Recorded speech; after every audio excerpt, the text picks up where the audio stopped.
How do you plan to implement it? When will it be implemented? What communities will it serve? When will this be completed? And would you be willing to provide us a report at the end of it to show how successful or maybe how not successful it was, and what did you learn from it?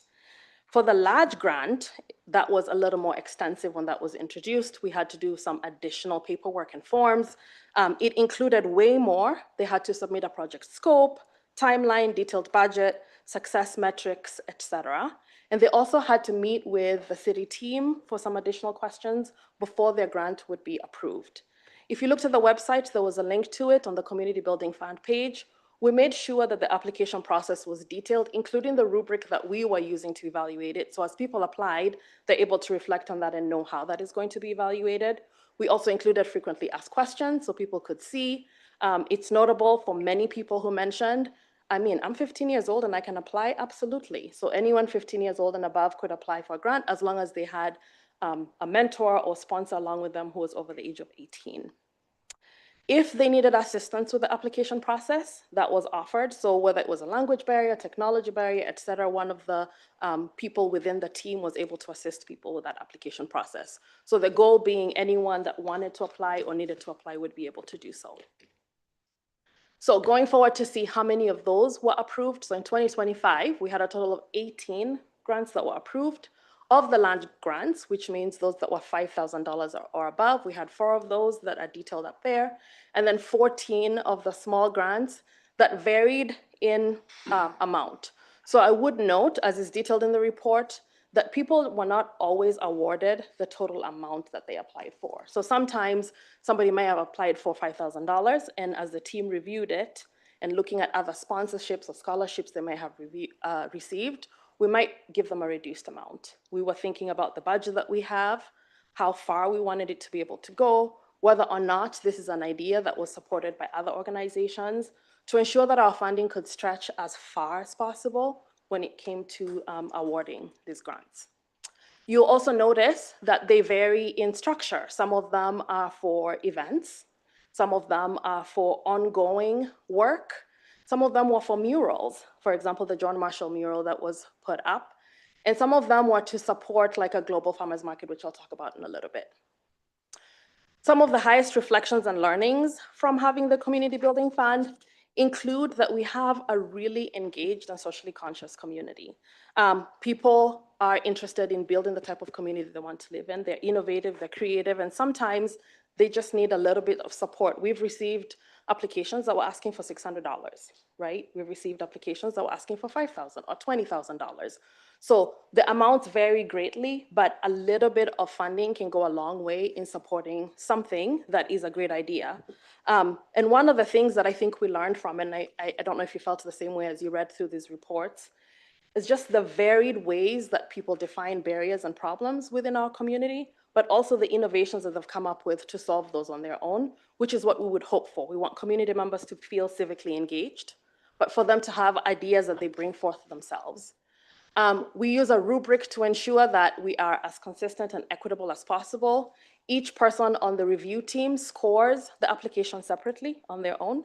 And then we get together every Tuesday morning and have a conversation and look at the scoring guide and say, why did you score this at a 10 while somebody else scored it at a 15? And where can we meet? Should we approve this application, yes or no? And if so, for what amount? If we're not agreeing on approving it, what is the reason that we would provide? There were some questions about, what are some grant applications that were not approved? We can't give the specific names, but what I will say is we always provide a response, and sometimes we'll even give them links to other resources that are more applicable to them. So for example, if they wanted the grant for business capital or equipment, that's not something that the city can fund. But we can certainly share with them a resource or link of another organization within the city that can support that. So ensuring that people don't feel discouraged if they get a no, and that they're able to proceed with that application a different way. The other thing that we will say in reflection is the large grants, they were impactful and had broad impact, but they did take a significant amount of staff time. They took much longer to review. The process was a lot longer, and it was difficult to get information back because we're asking them for a lot of metrics and KPIs at the completion of the large grant. So just some notables there. One thing I will share about this grant in general, I provide the example of the Village Global Farmers Market. I didn't know that there was land that was leased way northeast by a bunch of global farmers who wanted to grow crops that were reminiscent of the cultures that they came from, right?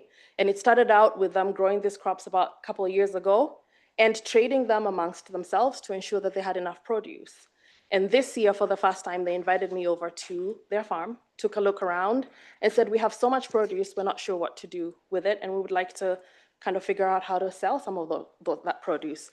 And so we looked at our community where we had maybe a shortage of fresh food, where people didn't have very much access, and we'll be prototyping a village farmers market over at MLK Park beginning this month. So a way to connect what is happening within the community and something that we have funded and supported with communities that might not have access to fresh food in a way that is meaningful, areas that are very diverse. So connections beyond what we intended.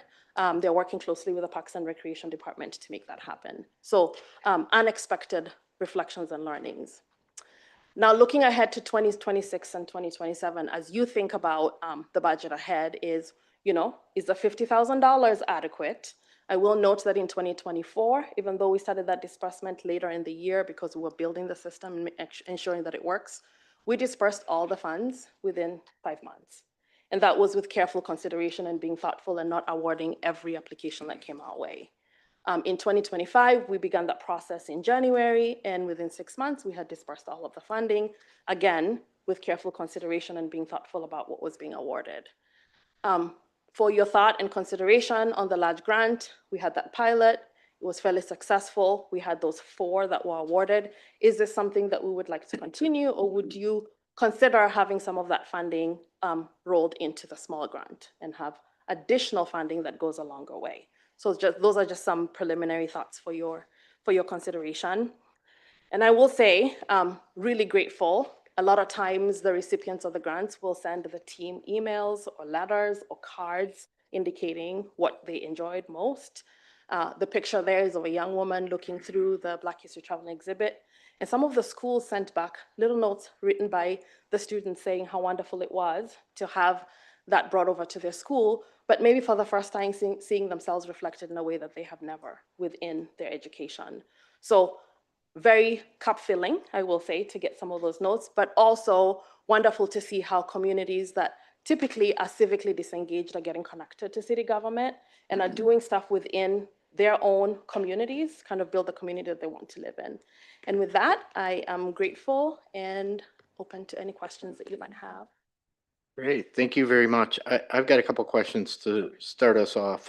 First, can you talk a little bit about how wide the pool of applicants are in both the large grants and the small grants? I kind of want to get a sense of, how many of them we are actually funding and how, if you reduce the applicant grant award to bring in additional applicants. So, Council President, to ensure I understand, you're saying how many applications in total did we receive? Yep. Okay, I would say, let me do the quick math in my head. 6 applications were not approved, and we had 18 total that were And approved. this is for the large and the small grants, or? So I'm trying to be thoughtful about the large grant and not indicating how many, because then it'll be really obvious Okay. For the people that were not approved. Okay, got it. Yes, but in aggregate, we had 6 total of both small and large that were not approved. Okay, then my next question has to do with, is there an expectation that, I'm looking at the list of small grant applicants or awardees, and some of them are continuing programs like Latino Fest, Rochester Pride, Soccer League, and then some seem to be kind of a new event. Is there expectations that this funding will continue for them, or is it an objective of the program to give startup funds and then they kind of take off on their own?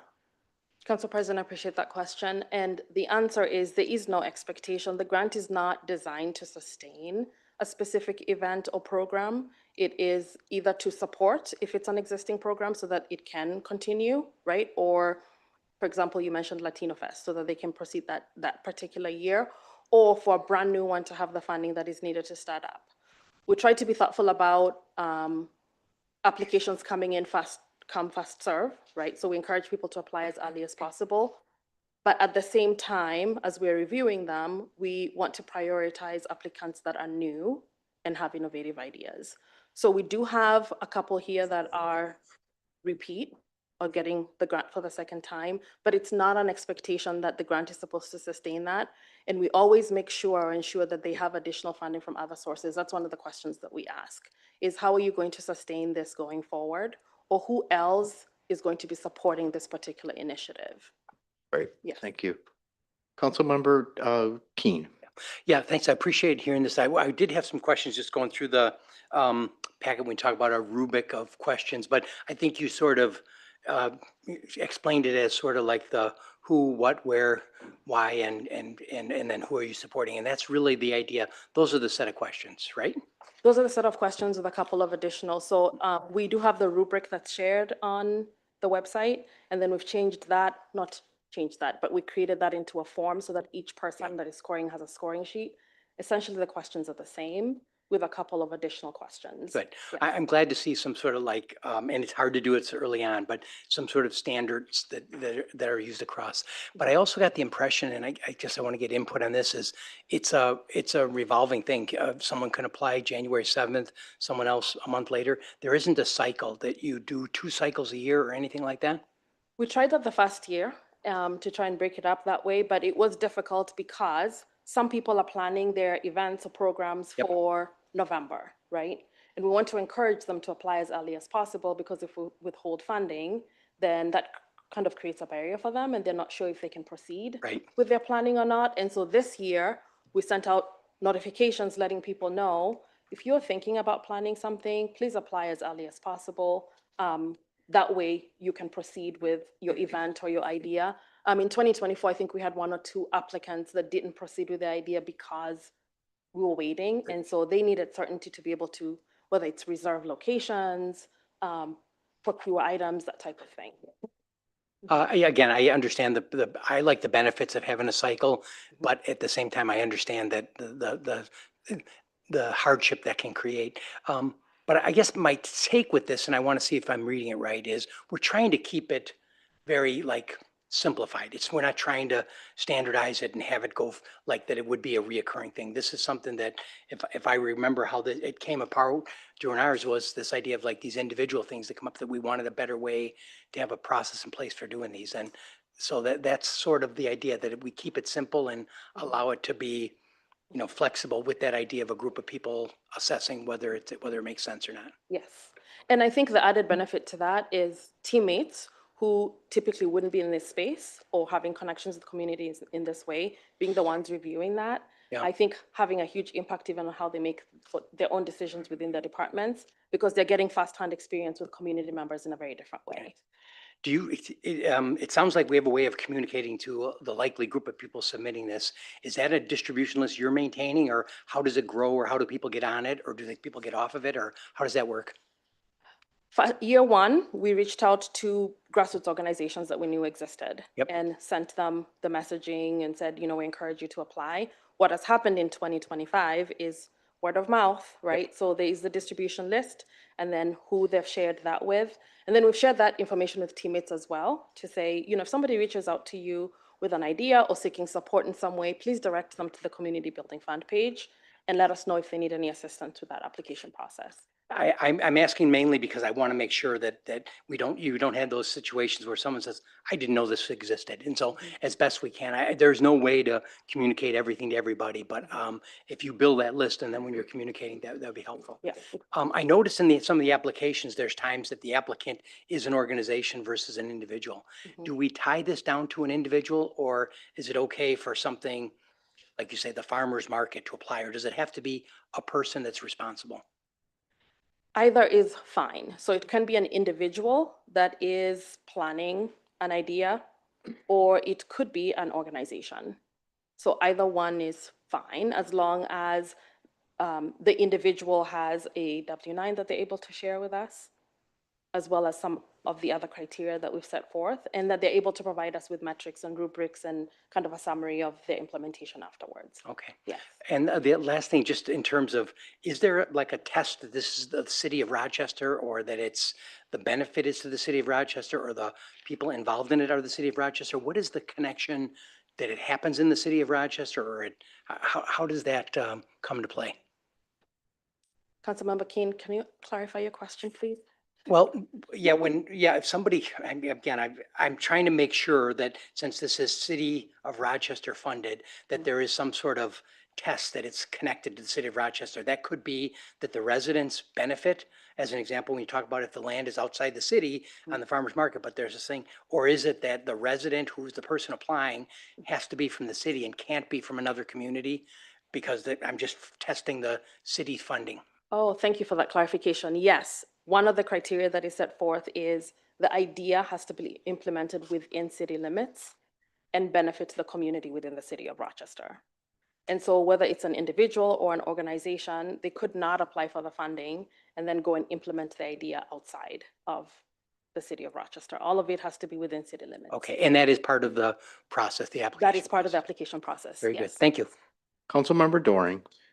I just have a question about the funding gap, right? So I very much appreciate the presentation and understanding that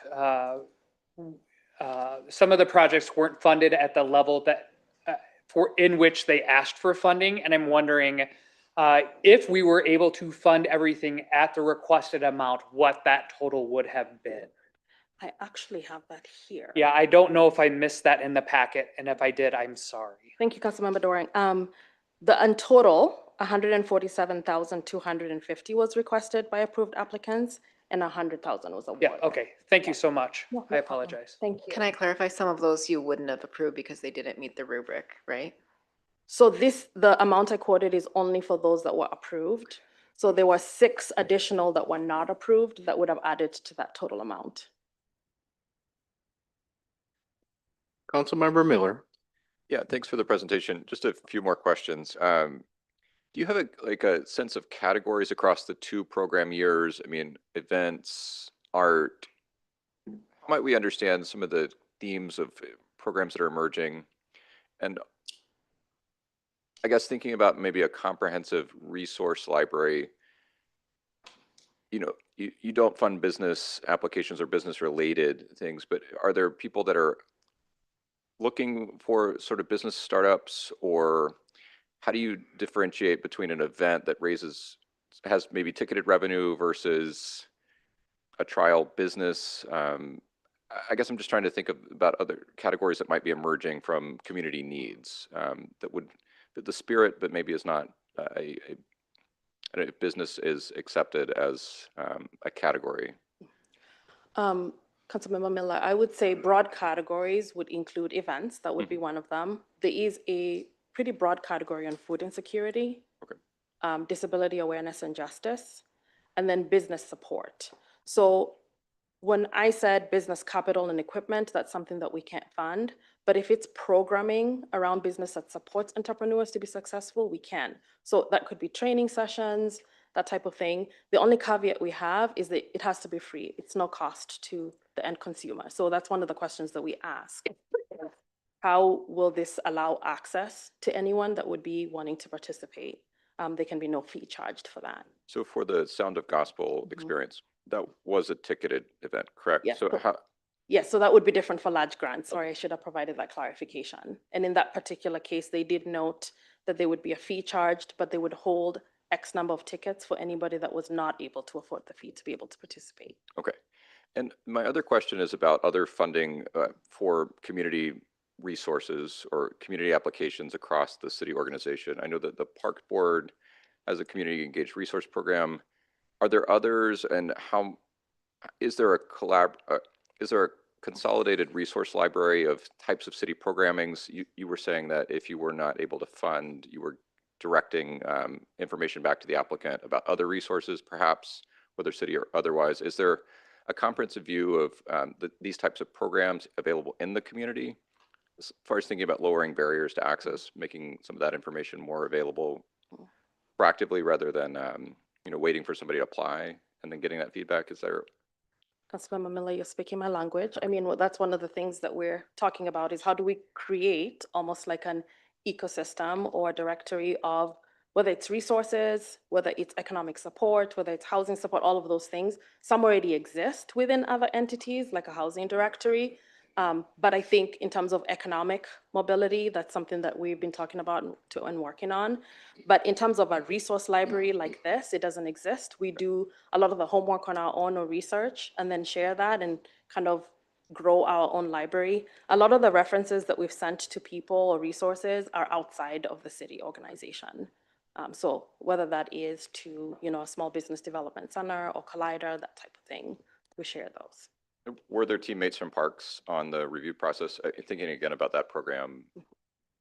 Yes, we do have a teammate who is on the review team from the Parks and Recreation Department. Great, Thank you.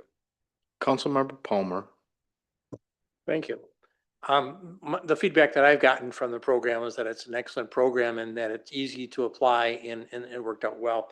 And so I would be in favor of increasing funding for next year because I think that's an important grant that we have. So thank you for all you've done on this. Thank you, Councilmember Palmer.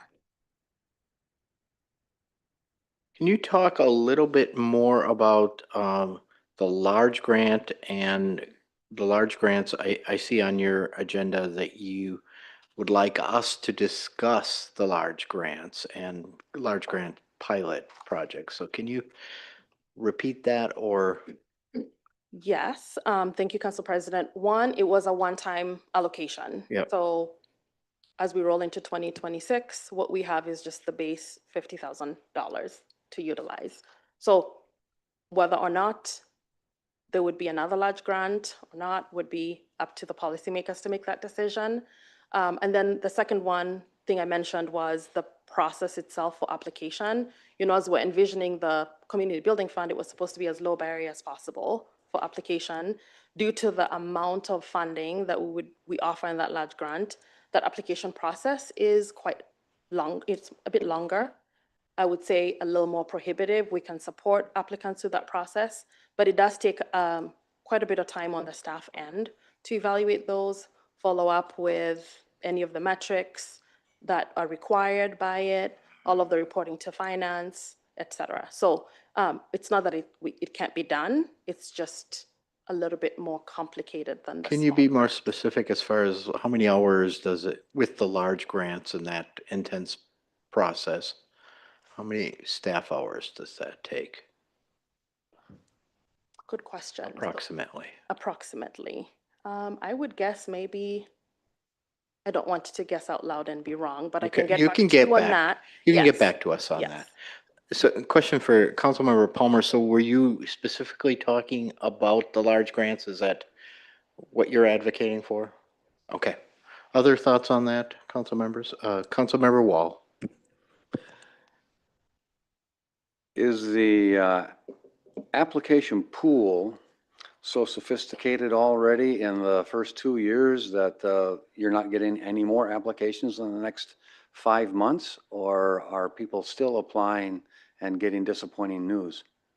Councilmember Wall, we are disappointing them a little bit Okay. because we're still getting applications. We've done well about making sure we're communicating that effectively. So if you go to the website now, you will see a notification that says we're out of funding for Okay. large and small grants. Please return in October and start applying for 2026.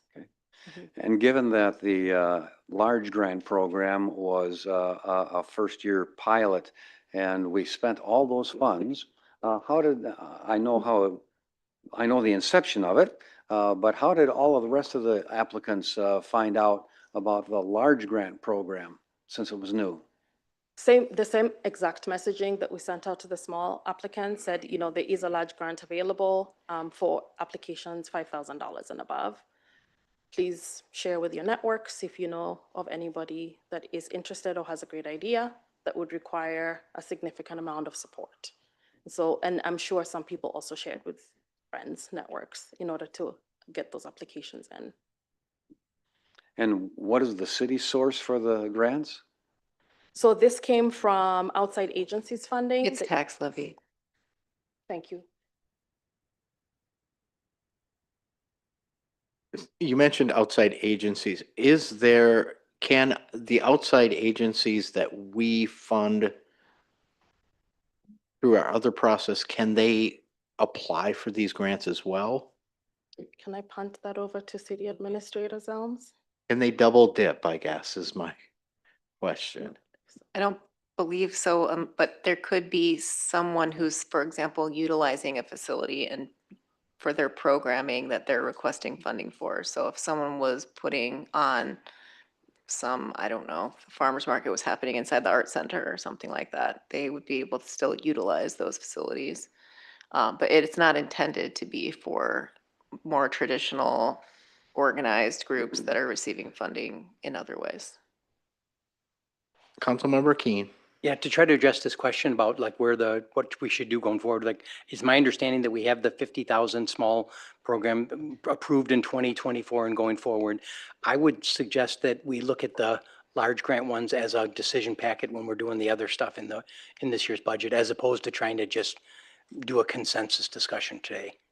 Yes, you will be, if you have that discussion, you'll be talking about either cutting something else or increasing your levy during the budget conversation.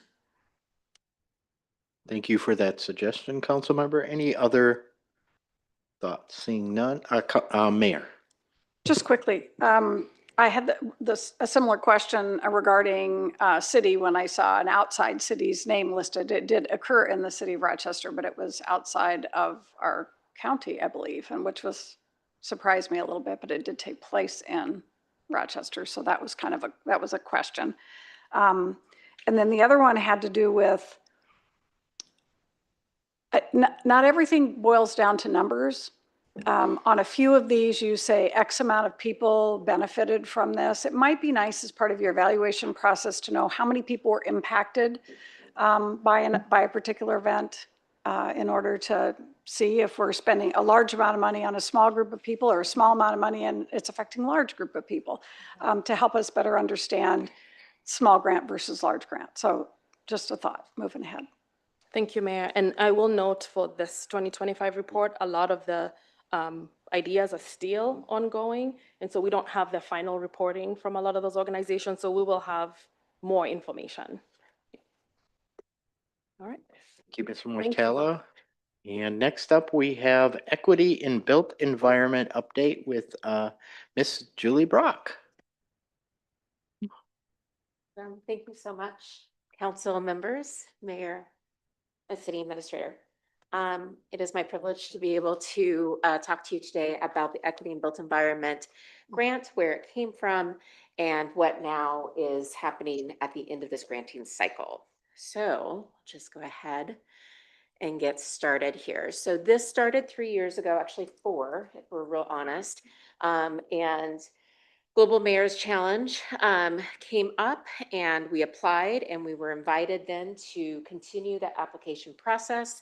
With that, we had a city coach. They helped us through to really refine our idea and our process. And then we were granted one of 15 global cities that then received $1 million. We were then able to take that $1 million and leverage some conversations at the federal level. And we were then given an appropriation, I'm saying that correctly, that our Senator Smith and Senator Klobuchar worked really hard for us to be able to do that. So we had 1.75, how do I say that? $1,750,000 total to spend over the course of 3 years. That actually ended up being 2 years because of some funding delays, but we were able then to lay the groundwork for a big program that is called Bridges to Built Environment. So this is our timeline. So I just walked through that a little bit. We were awarded the Global Mayor's Challenge then in January 2022. We won.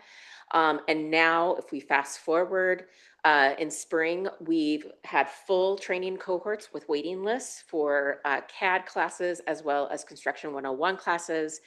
So we're really excited because we're starting to see the growth and we're starting to see that spread of enthusiasm from women who are participating in our programming. This was a co-designed approach. So essentially what that meant is that along the whole way, we were actually rubbing up against the Global Mayor's Challenge system a little bit, because they wanted us to come with an idea that we wanted to implement. And we said, no, we need to create the idea with community, and then we can test it. Because if we're building something without community, then we're building in the wrong direction.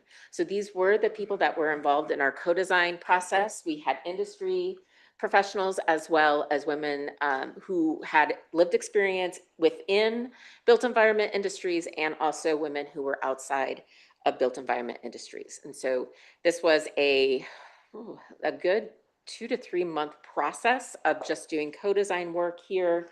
And then it rolled into our application that we then were awarded. So collaborative approach is definitely one thing that I will say was a big deliverable back to Global Mayor's Challenge, is that doing a co-design process made sure that any idea that we were taking forward was one that was essentially validated and through lived experience of women of color. So the goal really was to create practical and impactful strategies for fostering a more inclusive and equitable workforce. And when we went through this process, it distilled down to 4 core components. One was K-12. Our women said, you got to get early and often, right? Get upstream. Our second was training and mentorship. Absolutely, we can go through training, but we want to learn with somebody who looks like us, and we want to be mentored by somebody who looks like us. Industry training. Industry actually was so fantastic. They came forward and said, so we've been talking a lot and we finally get it. Wages and benefits aren't enough. We also need to be an inclusive environment that can respond to the needs of all of our workforce. Whispered, we're not quite sure how to do that. And so we were able then to support trainings, mentorship trainings, and also the work of the IWE designation for our industry partners who worked with us. And then the 4th work stream was entrepreneurship. It's not enough to train me to go and work for somebody else. What if I want to work for myself? And so those were the 4 work streams that we had. Here they are in a different format. And when we think about these 4 work streams, we really had a great co-designed approach for that training and mentorship one. K-12, we went and we actually took some of that funding and did a co-designed process with young women of color. And so we co-designed with educators as well as women of color to figure out what that K-12 system should look like. And then we also, the training for the industry partners, we worked with industry as well as our different diversity, equity, inclusion, and belonging trainers to figure out a customized approach for each of those organizations who decided that they wanted to get IWE designated. And then entrepreneurship, we didn't want to repeat anything, so we partnered with Entrepreneur One or E1, which is a regional group of entrepreneurs working on an ecosystem, as well as the Collider for training.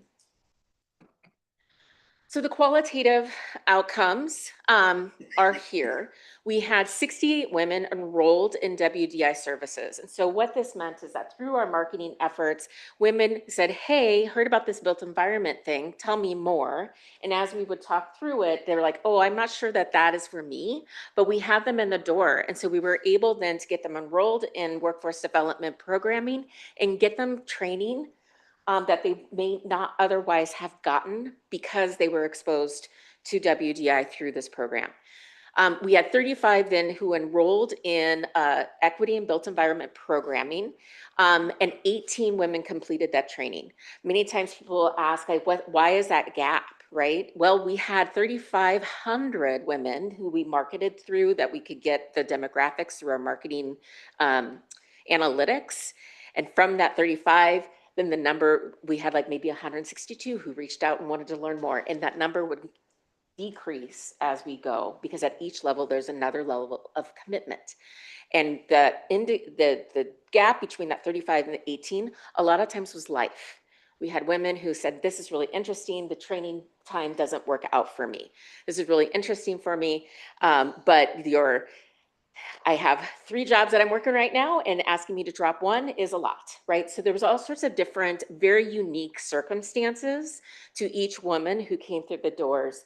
And we were able to mitigate some of that for many of them because we were able to offer wraparound services. We were able to offer transportation, childcare, training stipends. So when we could customize the right and everything fell into place, then that's when we were able to move women forward. And then we have 12 women who are employed across built environment careers. This is Ms. everything. Brock, can I ask you a question? How long was the training? So it would depend on which trainings that they took. So we have an annual calendar of trainings. We have ones that are actually simulated training that they are self-paced, and we ask that they try to get those done in about 3 months. We also have trainings that are 6 weeks, 3 weeks, 2 Okay. weeks. Just wanted a It just context didn't, of it. yeah, so the context of that. And then we also have women who entered in a training, and then they decided they wanted to continue to pursue perhaps something like project management or something within design that will require a degree. And then they actually get enrolled in tuition supports through other programming at WDI. And then we had 4 companies pursuing or earning the IWE designation, which stands for Inclusive Workplace Employer. And then we had, we established a preventative maintenance internship pilot here at the City of Rochester and the Public Works. So over on the side, you'll see that digital campaign number, and then also for the pitch, which was a 11th grade activity that we provided every semester for economic students at JN as our pilot. One of the things that came out of the co-design for young women of color, they said, do not make it optional. Don't let me opt out. It has to be part of a curriculum in which I'm required to be there and my friends are required to be there. And so because of that, we were able, actually, we reached over 140 young women of color, but then also we actually exposed quite a few kids through the economics to built environment industries. So some demographics outside of that were also reached. Our sustainability plan. So people often will look at this and go, man, that was a lot. Well, we didn't have something like this built at all. So we had to build some infrastructure to really start to think about what does this look like long-term? What does this look like when we think about getting upstream and entrepreneurship, and how do we really build a system and have strong infrastructure that we can build upon? So our sustainability partner is Workforce Development Incorporated. They have Bridges to Built Environment now, which is their bigger umbrella program that did not exist prior to this. They only focused on construction and trades. And now we have a whole bunch, like now we're really addressing the entire build cycle from design all the way through to maintenance. They also offer the Inclusive Workplace designation. And so they also host that and those trainings for industry partners. And then they also have the career planning and also wraparound services available to folks who come through their programming. This is something that is offered to every universal person, but that's why we wanted to partner with them. They are the experts in our region. The second partner there I mentioned is our entrepreneur ecosystem. And so we are a referral partner to them. If we have somebody who comes through the program and they say, I'm really interested in starting my business, then we refer them over to Collider, and we're able then to support that training cost for them. Rochester Public Schools is a sustainability partner. In the co-design, we didn't only co-design for built environment. We really thought about, well, okay, so this is one of many industries that are underrepresented or underexposed within the education system. And so we built out a full career exploration program for them that they're starting to implement. One of the pieces for that is having a embedded career navigator, youth career navigator from Workforce Development Incorporated at each of the comprehensive high schools. So we started with pilot with a full-time counselor at the ALC, Alternative Learning Center last year. We also had a career counselor who visited every other week on Mondays at John Marshall, and we're adding to that model to Mayo High School this year as well. So they'll actually have, in tandem with another system that they have, which is actually collecting all of our high schoolers' post-secondary plans. Now we're able to pull that data, and anyone who's interested in built environment industry, we can actually get them connected to mentors, to trainings, to the ability to be exposed to that before they graduate from high school. And then Cradle to Career is a big partner as well. They're providing parent education. One of the things that young women of color said is that we might know all of this, but if our parents don't, and they still think that this is a not a safe job or a job that isn't for me, then I'm not going to go, right? So bring my parents along. And so we were able to do some learning sessions with them, and they partnered it with the FAFSA so that when parents showed up, not only did they get information about built environment, but they were also able then to fill out those FAFSA forms, which are not easy, in order to help their children progress in what they wanted to do post-secondary. This is us winning. There's a lot, I don't, like, this is a big deal. So this is all of the people that were involved in this process, and each person just gave so much of their industry expertise, their lived expertise, and I'm really proud of the infrastructure that we've been able to lay down for the Bridges to Built Environment program going forward. So we thank City Council for saying yes. Yes, you can take this grant money. Yes, build those programs. We thank the city staff for saying yes, we'll try this pilot of this internship. Really, I just can't thank Workforce Development Incorporated enough for saying yes and saying, yeah, we'll figure it out. Yeah, let's get to yes. And we ran into quite a few pieces that were like, wow, we didn't anticipate that. Oh, we don't have a policy for that. Oh, what's our process for this going forward? So there was a lot of learning in this.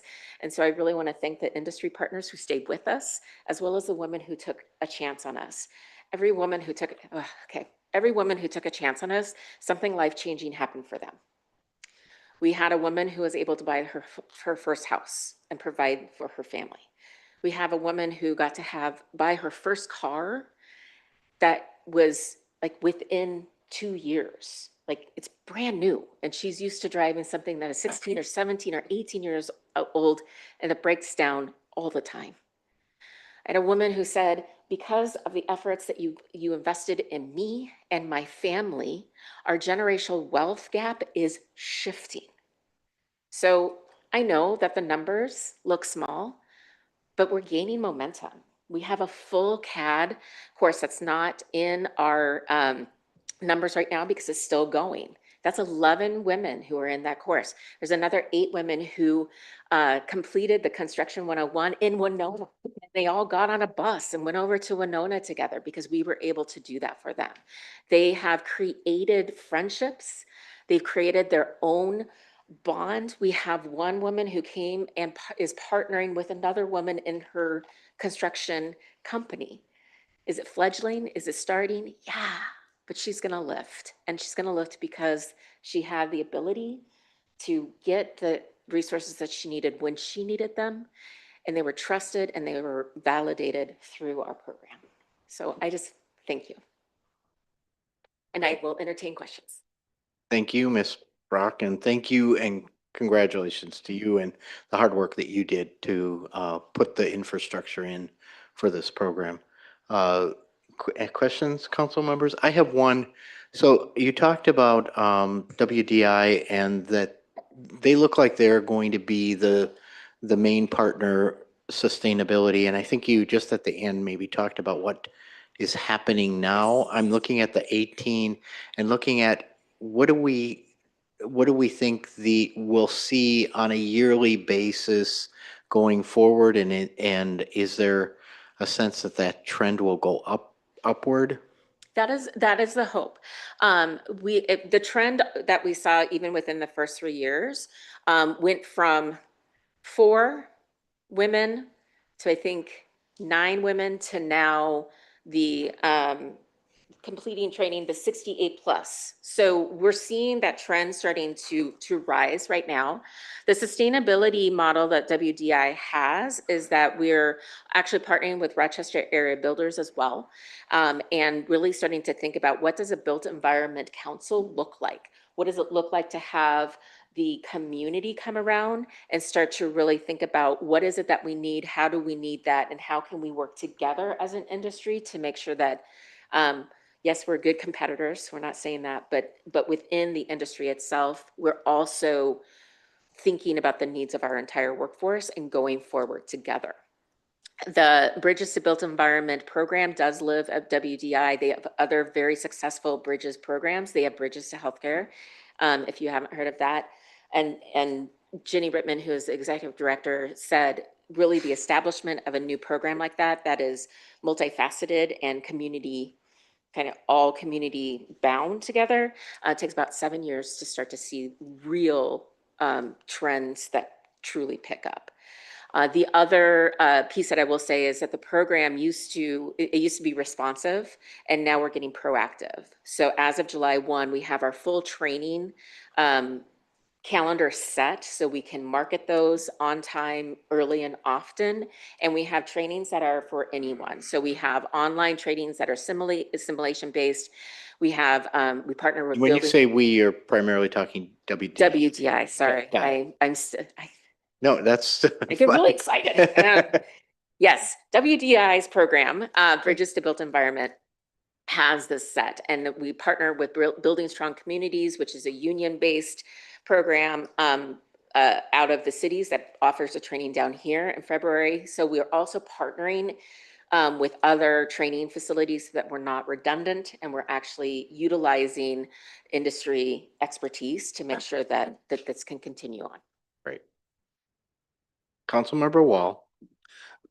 So has the grant money now been spent and our involvement has come to an end? Correct. Okay. The city participation is over. So city participation, we still have the internship doesn't end until December. Okay. So within that, there's still participation there, but the money that we have has been secured for that, and that it's been extended to be spent through till the end of this year. And so what is happening to the employees that were hired through the grant money? So they know that it is a year-long program. And then at the end of that year, the intern that we have, we will network and help them find other places where they could take their skills. We hope that there would be a position within the city, right? That's the hope, is that this internship would then fill city needs first. And then the mentor trainer has already, we've already thought about how to reimagine that role so it could be part of a position versus its own position itself. And so this is a case where the city was able to invent a program that then has been adopted by private industry. Yes. Okay, thank you. Councilmember Keen. Yeah, I've watched this a little bit, and some of it through some of our other programs, like some of our contracts to what is the diversity targets and the women in construction. But I've also heard that there is that, like you said, the numbers aren't great at this point, but there is this idea of like, does this is there? And I don't want to call it industry because you've got some great partners we're working with, and I know there's some successes at Beneke, but are we breaking down, is there barriers to be broken down here to get these new skills into these environments? The short answer is yes. Yep. The quantitative numbers are just part of the story. The qualitative learnings that we have are very large and very wide and very nuanced. So do we still have barriers to break down? Absolutely, we do. We're looking at an industry that has been primarily white male for hundreds of years. And also a sense of generational, right? So, when we got in there, we started asking questions like, oh yeah, my uncle's been in construction forever, or my best friend's dad got me in. So there's still a lot of that, this is for a particular group Mhm. versus, and that is a perception, right? That's a perception. But as we started to dig in there, there's some real reality to that. And to one of the biggest learning that we had too is when we're thinking about workforce development and when we're thinking about inclusive environments, that is a continuous improvement policy procedure. And we're coming into a very highly compliance-based industry. And if you don't meet compliance, people die, right? So there's this like tension, I think, about this idea of investing in this workforce work that is messy and continuous and infinite refinement, and trying to figure out how that plugs into a very highly compliance-based industry. So I'm going to leave it there. No, but that's there's good. a And, lot- there's yeah, a and lot. I did want to, as part of this discussion, there's barriers, but I mean, I saw a really good example at Beneke where they've got new employees on there, working for them now that it's working. So those things happen. When we went to the plumbers union, when they do the waters on thing, they have examples there too. So there are small wins, but Yes. it is a long, arduous thing. And it's Yes, really it good to see the sustainability members, the workforce development and things like that, and cradle to career and the schools. Those are the things that go forward. Absolutely. Thank you. Yes, thank you. Councilmember Miller. Yeah, thanks so much for the presentation of the work. I'm actually thinking about a question kind of between the two presentations of the Community Building Fund and your work. You talked about entrepreneurship, and I know I was able to, and a few colleagues were able to join the JM pitch competition and interact with some of the students and their ideas. I'm curious in this gap between what other barriers might exist to other careers, other entrepreneurial activity, and maybe if there are lessons learned from this program and some of those experiences that it might inform even how the city thinks about, we've adopted a new strategic priority of economic resilience, and I wonder where some entrepreneurial support might be informed by some of these two programs. Absolutely. There's a whole dissertation here, actually.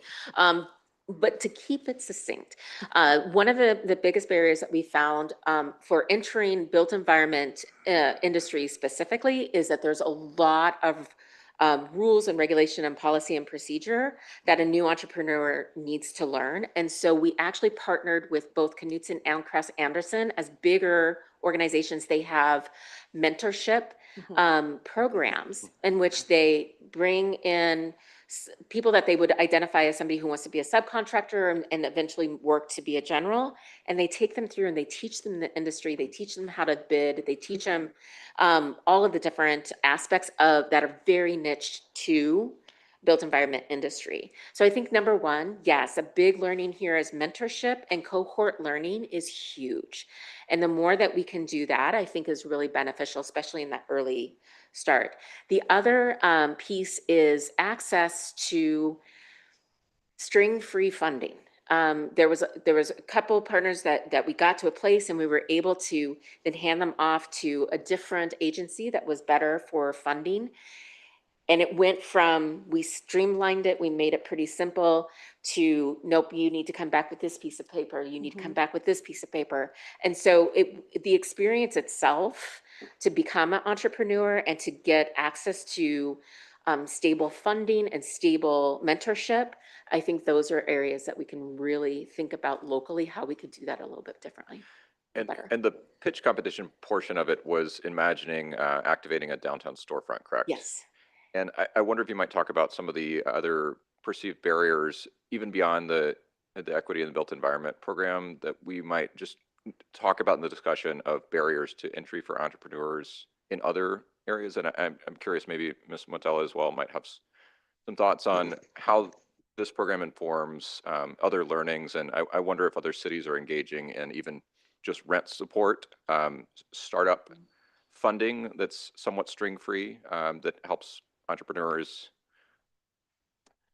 Councilmember Miller, I would say I think Ms. Burke covered a lot of it, but the learning curve is the biggest portion. And I think the other side of it is, as organizations that are really accustomed to being in the spaces and understand the complexity of it, it seems simple to us. So how do we, one, reevaluate processes and procedures that we've had for a long time and figure out how to streamline it and make it clear to individuals that might never have access to these spaces before.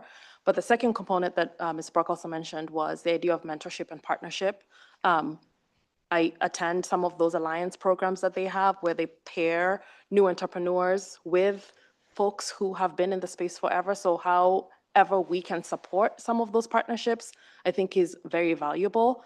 Some of the work that we're doing in our own space as we're thinking about targeted business goals, et cetera, I think Councilmember Keen alluded to that a little bit earlier, is supportive of that work, because how do we ensure that even for our projects that are much lower, below $100,000, if we have some of those goals, it allows opportunities for budding entrepreneurs to be able to bid on projects in a way that they wouldn't be able to have access if we had goals only at projects over $5 million. So I think it's an end process. So we're thinking about education and learning, streamlining processes, partnering in pairs and mentorship, and all of those things. Okay. And I appreciate those answers. I guess I'm also thinking about all of these projects were basically, at least within the high school population of the pitch, retail storefronts. And I wonder, beyond the equity in the built environment program, how we might think about some of the bridging the two presentations today, thinking about that entrepreneurial startup retail storefront activation, and wonder, because I thought they were all great ideas, and I thought there were many ideas that downtown Rochester could benefit from. And I'm not aware of any funding that would allow that level of startup to try business, because the space that they were designing is very high cost per square foot. Right. So, which is just to acknowledge a major barrier for a different set of entrepreneurs. Thank you. Other questions? Mayor? Not a question. I just want to say, this was a lot of work to win this grant. It was a lot of learning for all of us that worked on this, a lot of staff members, and you saw the picture earlier. Some people still in the jobs they are, and some people have switched to other jobs. In fact, one of our co-designers now works for DMC. Many of you know Wafa. So it's been fun to watch the progress of the women, but really it was so important to let the people that we were affecting drive the change and make the suggestions, and not design something and tell them what the solution was. And I think, if I learned nothing else through this process, during the very beginnings of this, when we interviewed young girls or we interviewed people in the community, they told us things that were their truth at the time, that have ended up at the end of the 3 years still being the truth that was hard to deal with.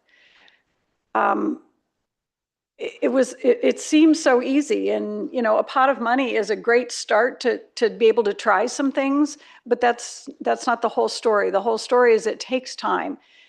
Changing systems is very hard, and we won this because we chose a wicked problem.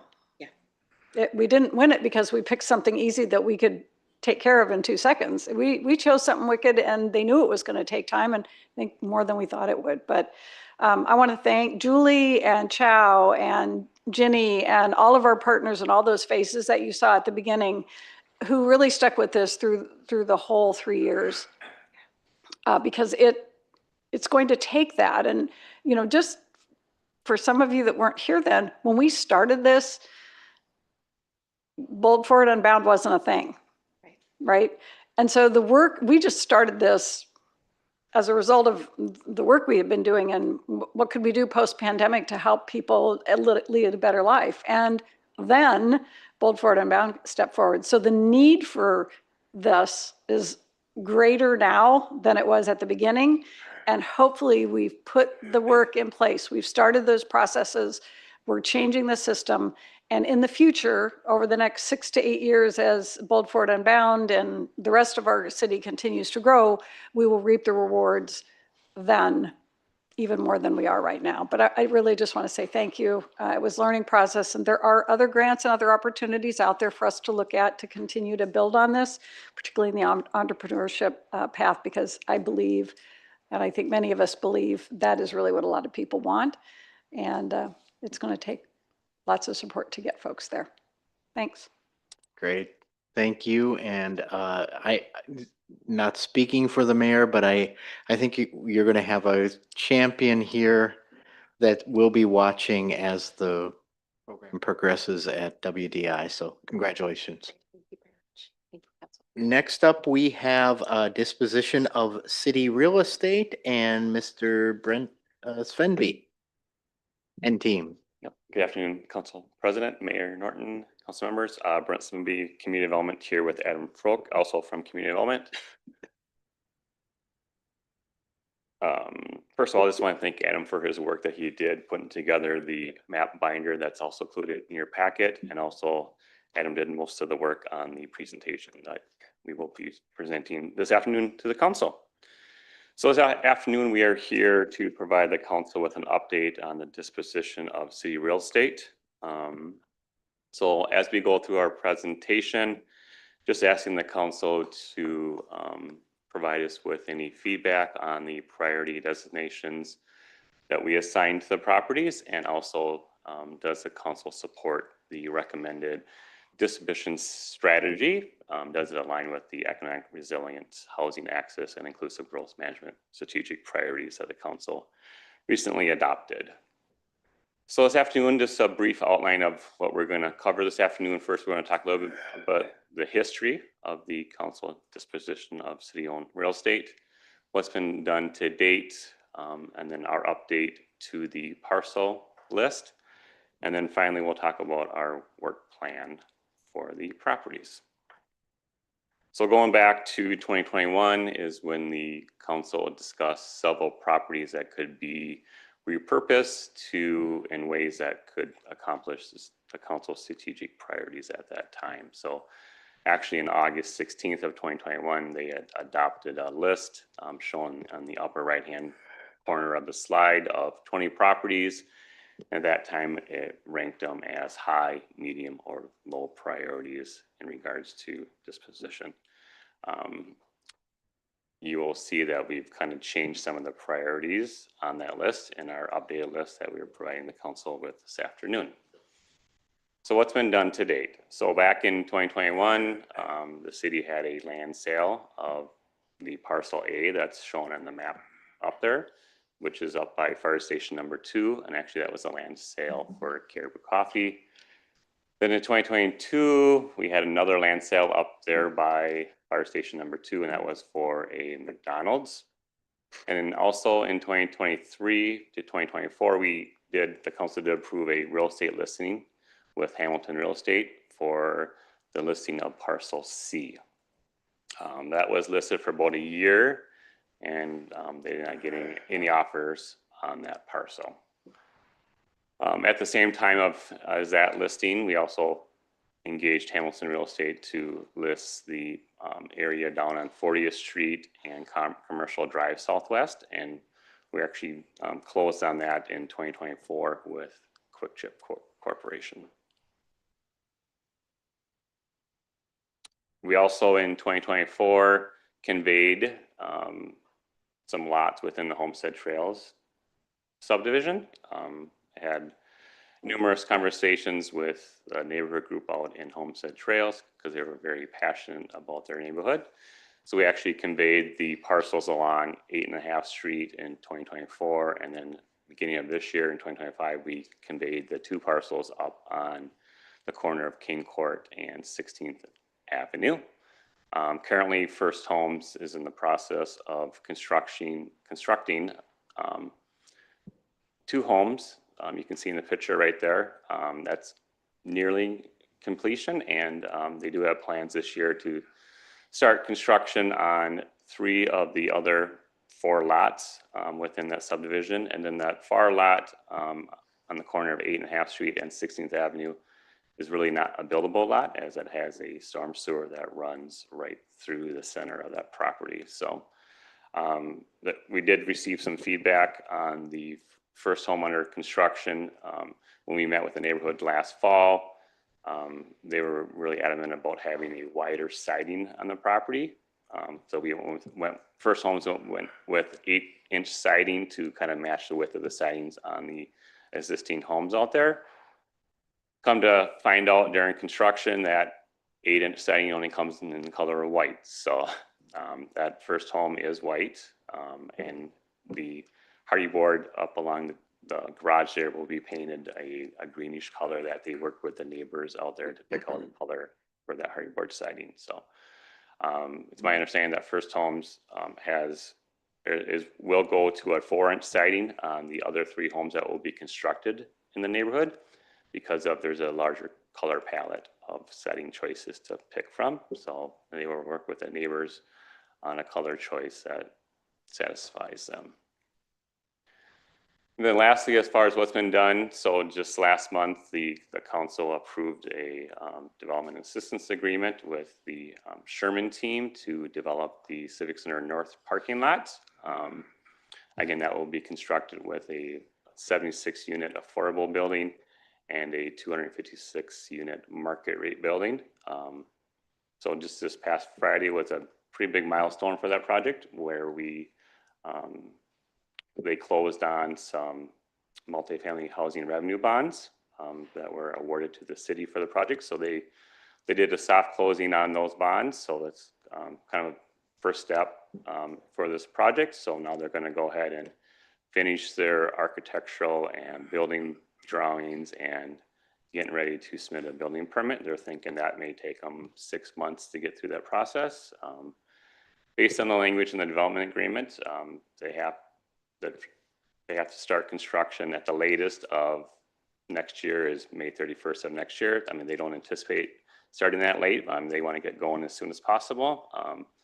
But the city will maintain ownership of those lots until they are ready to build on them. So we will not transfer ownership of those properties until they have received their building permit and they are ready to start construction. So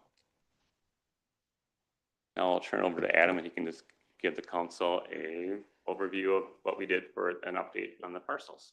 Thanks, Brent.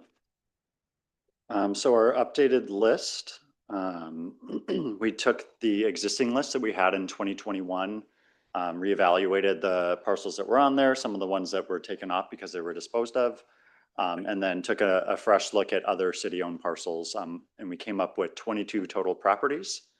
And then we kind of revamped the priority designation that we gave for the parcels as well, from a low, medium, high to a near term, midterm, and long term, and then assigned some years to each of those categories. So in the near term, we thought 0 to 3 years would be a proper time frame for disposing of those and subsequent development. Midterm is 4 to 6 years, and then long term is exactly what it sounds like, which is 7+ years and ongoing. So also included in our presentation is that map binder that Brent had previously mentioned. The first page shows a broad overview of the city, where all those parcels are, and then all the subsequent pages goes into the detail on each of those individual parcels. And I should also add that while we were putting this list together, we did connect with the department heads who maintain control of those parcels. And got their feedback on those. And then we also brought all the parcels to the Development Review Committee, which is a collection of all the different departments and how they discuss what development would look like on properties. And so moving on to near-term properties, we have 7 that we've identified as near-term, which you'll see on the screen here, as well as their acreages. A work plan for the near-term properties. Our recommendation is to bundle together properties 1 and 2. That's the Duran Subdivision Excess and the Hilmers High View Acres Excess. Bundle those together and put together an RFP with a recommendation for single-family development to get some more housing units in the city. We're recommending relisting Parcel 3, which is the Fire Station 2 Excess. And issuing a new RFP for that one for sale. And I will note anecdotally that we have heard from a few affordable housing developers who are interested in that site for an affordable housing project. And then for Parcel 4, this is actually a right-of-way that was never developed in a subdivision. So our recommendation or our thought is that we would explore vacating that and if possible, develop that as a single-family home. Otherwise, if we're not able to make a taxable parcel out of that vacation, then the property would be split between the two adjoining neighbors. Near-term work plan continued. We have the Rochester Sports and Recreation Center South lots. So we're evaluating options of including an RFP or listening with the real estate agent for that one. Number 6 is the Foxcroft excess. Brent has been working with the surrounding property owners. This was one that the city got when West Circle Drive was developed.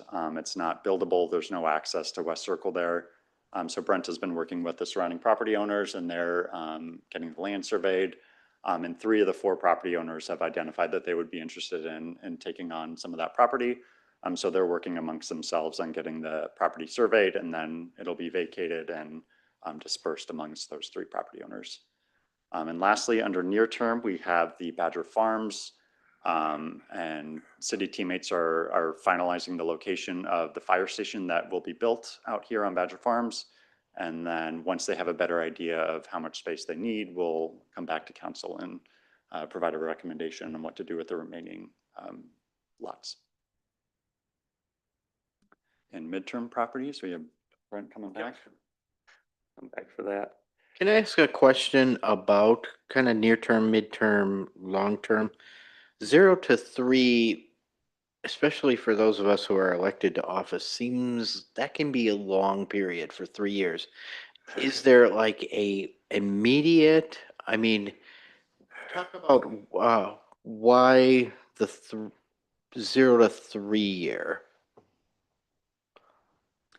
Well, I just think some of these parcels here are probably pretty ripe to dispose of quickly, especially number 6 there, the Foxcroft one. I mean, a neighbor reached out to me a year ago, interested in the property. I said, well, we got to slow down here. And so I actually reached out to all 4 property owners that were adjacent to that parcel, just seeing who was interested in that lot itself, because I just wanted to give it to one person, and the other 3 neighbors said, well, I wanted some interest in that lot. So I think just some of these are should be fairly quickly to get rid of, but you just know things take a while to get through sometimes, and you got to draft an RFP, and then you go through that process. I mean, look at the Civic Center North lot. It's been going on for 3 years off of that RFP, but some of these will, once you get the RFP written, we can put some deadlines in there as far as how quickly development needs to occur before maybe move on to a different developer. Or maybe when you come to the council, you could, there could be a designation in market or something so that we know that it's active, that it's not waiting till the end of the 3-year period. Yeah, I think our intention is to get on these 7 parcels right away and giving us a window to complete that. Got it. Thank you. Mr. Schubert? Councilmember Palmer and then Councilmember Doring. Well, I agree with Mr. Schubring, and to me, going 3 years out, 6 years out, and 7 years out, it doesn't mean that they're going to be completed. What I like to see is the RFP go out for all these, and then see where the demand is in the community and work our way backwards. Because I don't believe, if I recall correctly, that Badger Farms was a 3-year hold. I was understanding that we'd basically sell it the day that we bought it. And so I'm disappointed that we're still holding on to that property. And when we bought it, we had a plan for 5 acres for the fire station. And maybe I'm missing something here, but of all the properties, I mean, you're talking about Foxcroft, which I mean, it's not a big deal, but we're talking about Silver Lake Power Plant. We're talking about almost every one of these properties are something that we can put out in the community. And even the Park and Rec facility, we don't have to wait to have them move out, put it on a listing. I mean, we can list it now and come back with some RFPs for it. So I'm disappointed that you're thinking 7 years out. I know Ms. Zelms is probably going to have some good answer for it, but I don't particularly going to buy it. So those are my 2 cents. So I've got Administrator Zelms, Deputy or Assistant Administrator Yetzer, Ms. Zelms. Either way, I'm glad that you're going to listen to my thoughts before you pass judgment. We're trying to be strategic about all of these. We're not just trying to put something out and sell it, right? Like, these are investments that the city has made, and we need to make sure that we are being strategic about the investments. And so I don't think the staff is suggesting that you don't put anything out, but we like flooding the market with property is probably not going to be the best way for us to consider what the return on that investment might be. But we're trying to show this as flexible, but within windows of time based on things that we know about these parcels. For example, Badger Farms, which I will then pass over to Assistant Administrator Yetzer.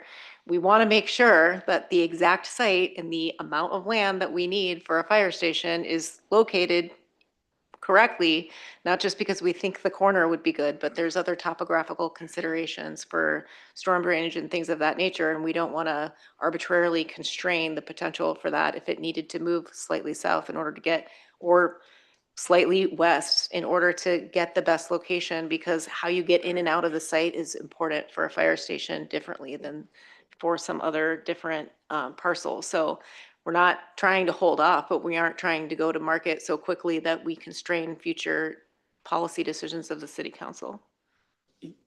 Yeah, I don't think I have anything additional to add to that. I mean, the Badger Farm stuff, we're actively working on that to understand exactly which acreage we need. And I do think that there's just a difference in how we're looking at 3 years to how you're talking about 3 years. When we say 0 to 3 years, I do think we're meaning done with the process, parcel handed off, all those sorts of things. I don't think any of us are sitting here thinking we're not going to put out an RFP for 3 years. That wasn't our intent. It was more that first window is when we're done, hopefully done dealing with these properties. Got it. Makes sense. So I have Councilmember Doring and Mayor Norton.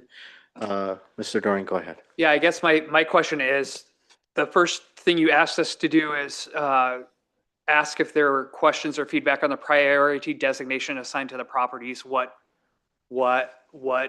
criteria did you use to designate which were short-term, mid-term, and long-term properties? Yeah, Because you didn't provide us with that. Oh, So that's yeah. my question. That came out from talking with the department heads and also going through that development review committee. We brought each parcel there, and based on their feedback that we gathered from those discussions is how we kind of ranked our priority for each parcel. So market demand or ease of sale, or so I understand that you got that feedback, but you're not sharing that feedback with us to say this is what that feedback was to designate that this is the short term. Does that make sense? Maybe, I'm trying to I think understand the midterm is rationale. probably where we, if I may. Go ahead. I believe that Administrator. midterm may be where you would have the most feedback. I could just, since the slide is up, give Yeah. you some perspective about the, say, north lots or south lots of Rochester Sports Facility. In order to show people what they might be buying, you probably want there to be a sports facility there or well underway in order to make sure that you don't receive the lowest price possible. The Silver Lake Power Plant is actively providing services to the community. And so, you know, marketing it while there's no availability for somebody to actually close and know what their timeline is and those types of things is challenging. The traffic operations building has people operating out of it and is dependent on the Public Works transit operation and Parks and Maintenance facility being complete and moving people there, as does the Parks and Forestry operations facility. So if you were going to market that now and somebody was going to have an option, if they wanted to proceed with it and you weren't just locking it down for now versus understanding that you might be able to gain more in the future or have a different, you know, negotiated result, means that we either have to potentially temporarily house people, things of that nature. I mean, there are a lot of different stories to each one of these sites that we probably could go through, but those are just some off the top of my head. Yeah, I'm just trying to understand the strategy, not trying to question the strategy. Maybe you had intended to share more about that. Yeah, I would echo what Administrator Zelm said. We considered like ease of development, if zoning and land use are conducive to development that we had in mind or envisioned. If there's existing city staff in there, like Administrator Zelms mentioned at the Silver Lake Power Plant and the TOB, and a few of the parks parcels that we are including in our list do have legislative attachments to them, where we would be required to go through a legislative process at the state because of how those properties were acquired by the city. Mayor Norton. Thank you. Two things real quick. One is, I mentioned this last time and I'm still not seeing the property on the list. And so I'm a little surprised it's not on this time, but there's a property in Northeast Rochester on Viola Road and 14th. That was a home a nice little white-haired lady lived there, but apparently because of some construction, she had flooding. Her home was torn down. She was moved out and it was torn down. And I am told the city owns that property. And as in talking with some other folks in town who are looking at slab on grade properties, that might be a good slab on grade, small home in a established neighborhood, and yet it never ends up on a list. So if someone would please go look at the corner of 14th and Viola Road.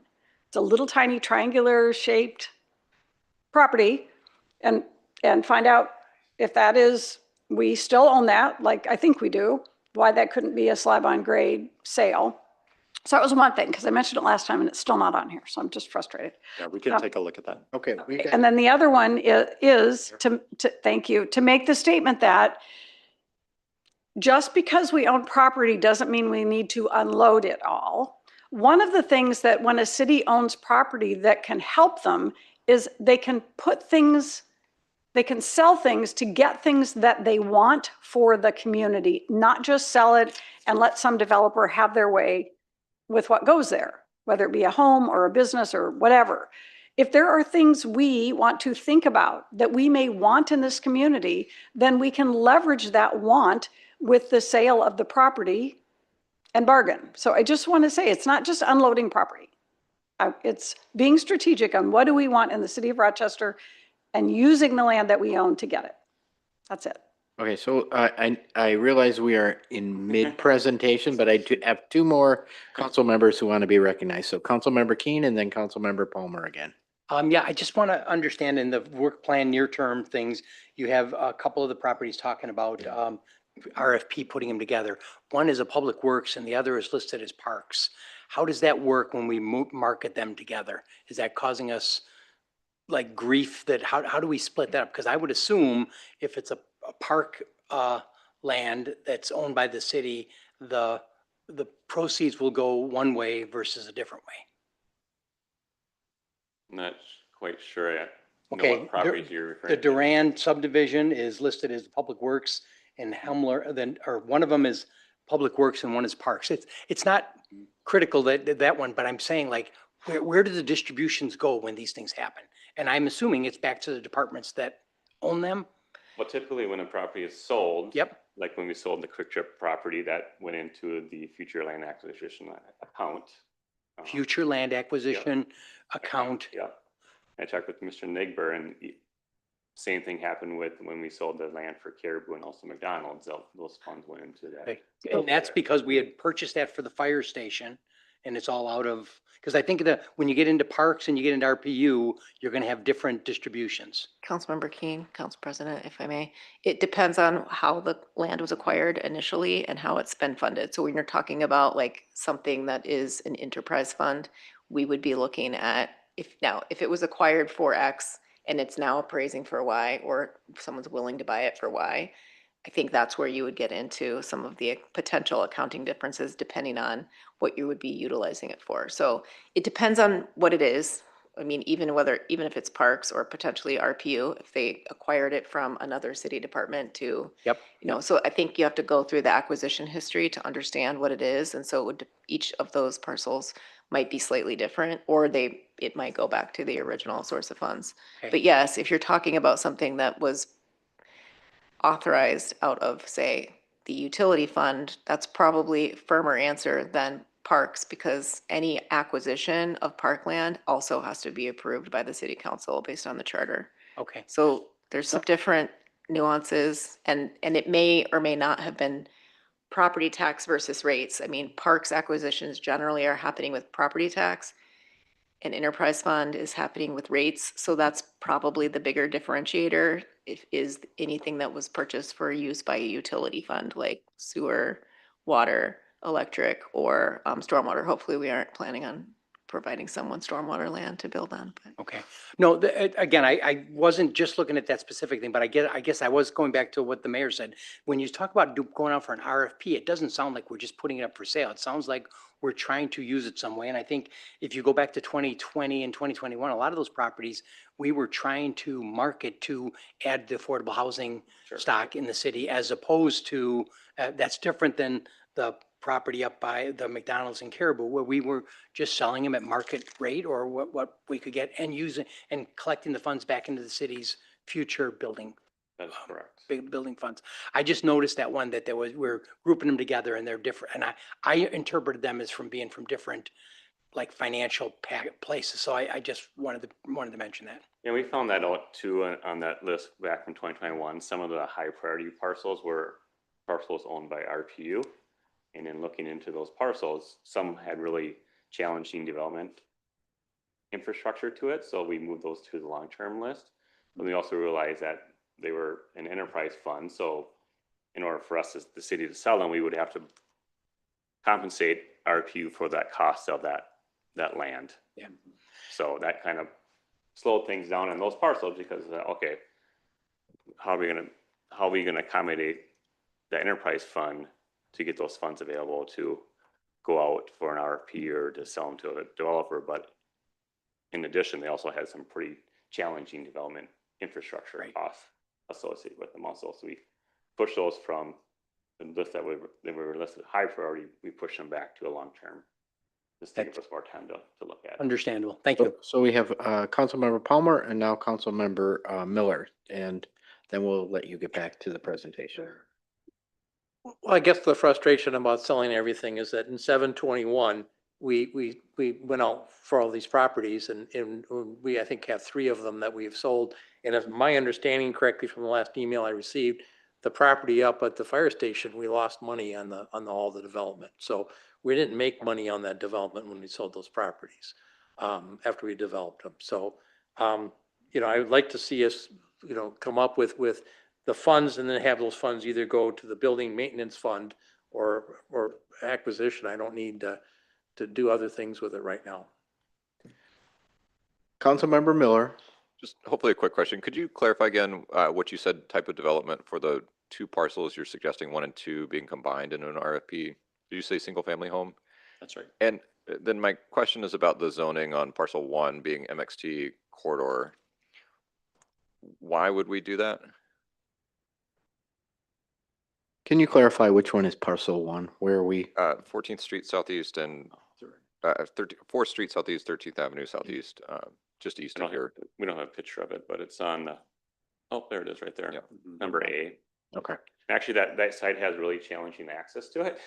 Okay. It's in, right now you have to access through a turn lane to get to it. So we'll have to work with Public Works in regards to access of that site. But thinking that may not be single family, but it may be multifamily on there. And it depends on what interest we get in the RFP for that site, if we get interest at all, because it, like I said, it is a pretty challenging site for access purposes. Sure. And I understand that. I mean, I guess I would be interested in the result of the traffic study to see whether or not that turn lane is still beneficial to the system. I mean, it seems like a prime location otherwise, being that it's LIHTC eligible, et cetera, and that their property is developing at higher intensity just west of there towards downtown. It seems like a no-brainer to keep it higher intensity than single family. Councilmember Fredericks. Yes. My colleague, Mr. Palmer, referenced the site up by Fire Station 2 not being in the black quite yet. Would that last sale of that 4th piece, I believe it was, would that put it in the black? I'm not sure what Mr. Palmer is referring to. I wasn't involved in those sales and I don't involved in the development of those 2 parcels that were sold. So. Gotcha. Let's, Mr. Yetzer, go Council ahead. President Schubert, that doesn't match what my memory is, but we can certainly look that up and follow back up with you of what the city paid for those parcels and what they were each sold for to get those numbers exact. I don't know them off the top of my head. For excitement, I just like to argue a little bit publicly with Mr. Palmer. I can tell you what we got for the sites. I don't know what we paid for the sites. I can tell you That first number would be really important, actually. what we paid or what we got for them. What you paid for it. No, what we got for them. No, I'm saying the yeah, first I number don't- would be really important And to I figure don't that have out. that for you. Sorry. All right, no worries. All right, continue with, I Well, think we- we're in mid, I We're think kind we're of in midterm midterm, properties midterm, and Mrs. Elms did an excellent job of categorizing our midterm properties. So I'm not sure how much we want to spend discussing our midterm properties, but I think a key point here is, so this is looking out 4 to 6 years from now, because we still have some uses going on in the Silver Lake Power Plant, but our thought would be to do a small area plan that kind of captures those 5 parcels to look at that whole area holistically to see what is the best vision for the city along these corridors and what would we like to see developed along Broadway, along Civic Center Drive, along West Silver Parkway, and over by Mill Field. So our envision is doing a small area plan for that, which would be involve community engagement, speaking with business owners in that area and coming up with a small area plan. And then that really gives us a vision for that area, and we'll see where development takes us after creation of a small area plan. I guess we could start working on a small area plan in the next couple of years with the thought of, yeah, maybe we're out, because with the use of the power plant and stuff like that, I think it goes to 2030, I believe, I'm not mistaken, right? We have some obligations for providing steam for Mayo at that site. And then we have a list of some properties that are long-term properties that have some really challenging infrastructure costs, development costs with it, and other issues that kind of push those properties out further. Just, I'll Adam jump in and finish that up. Yeah, so these are our long-term properties. So we're looking at development 7+ years out from now. There are 6 within this category. And as we've mentioned previously, and as Brent just hinted at, there are some definite development constraints here, whether it be lack of access. One of the properties, number 21, doesn't have a developed road in front of it. So an entire right-of-way would need to be developed to even consider that property.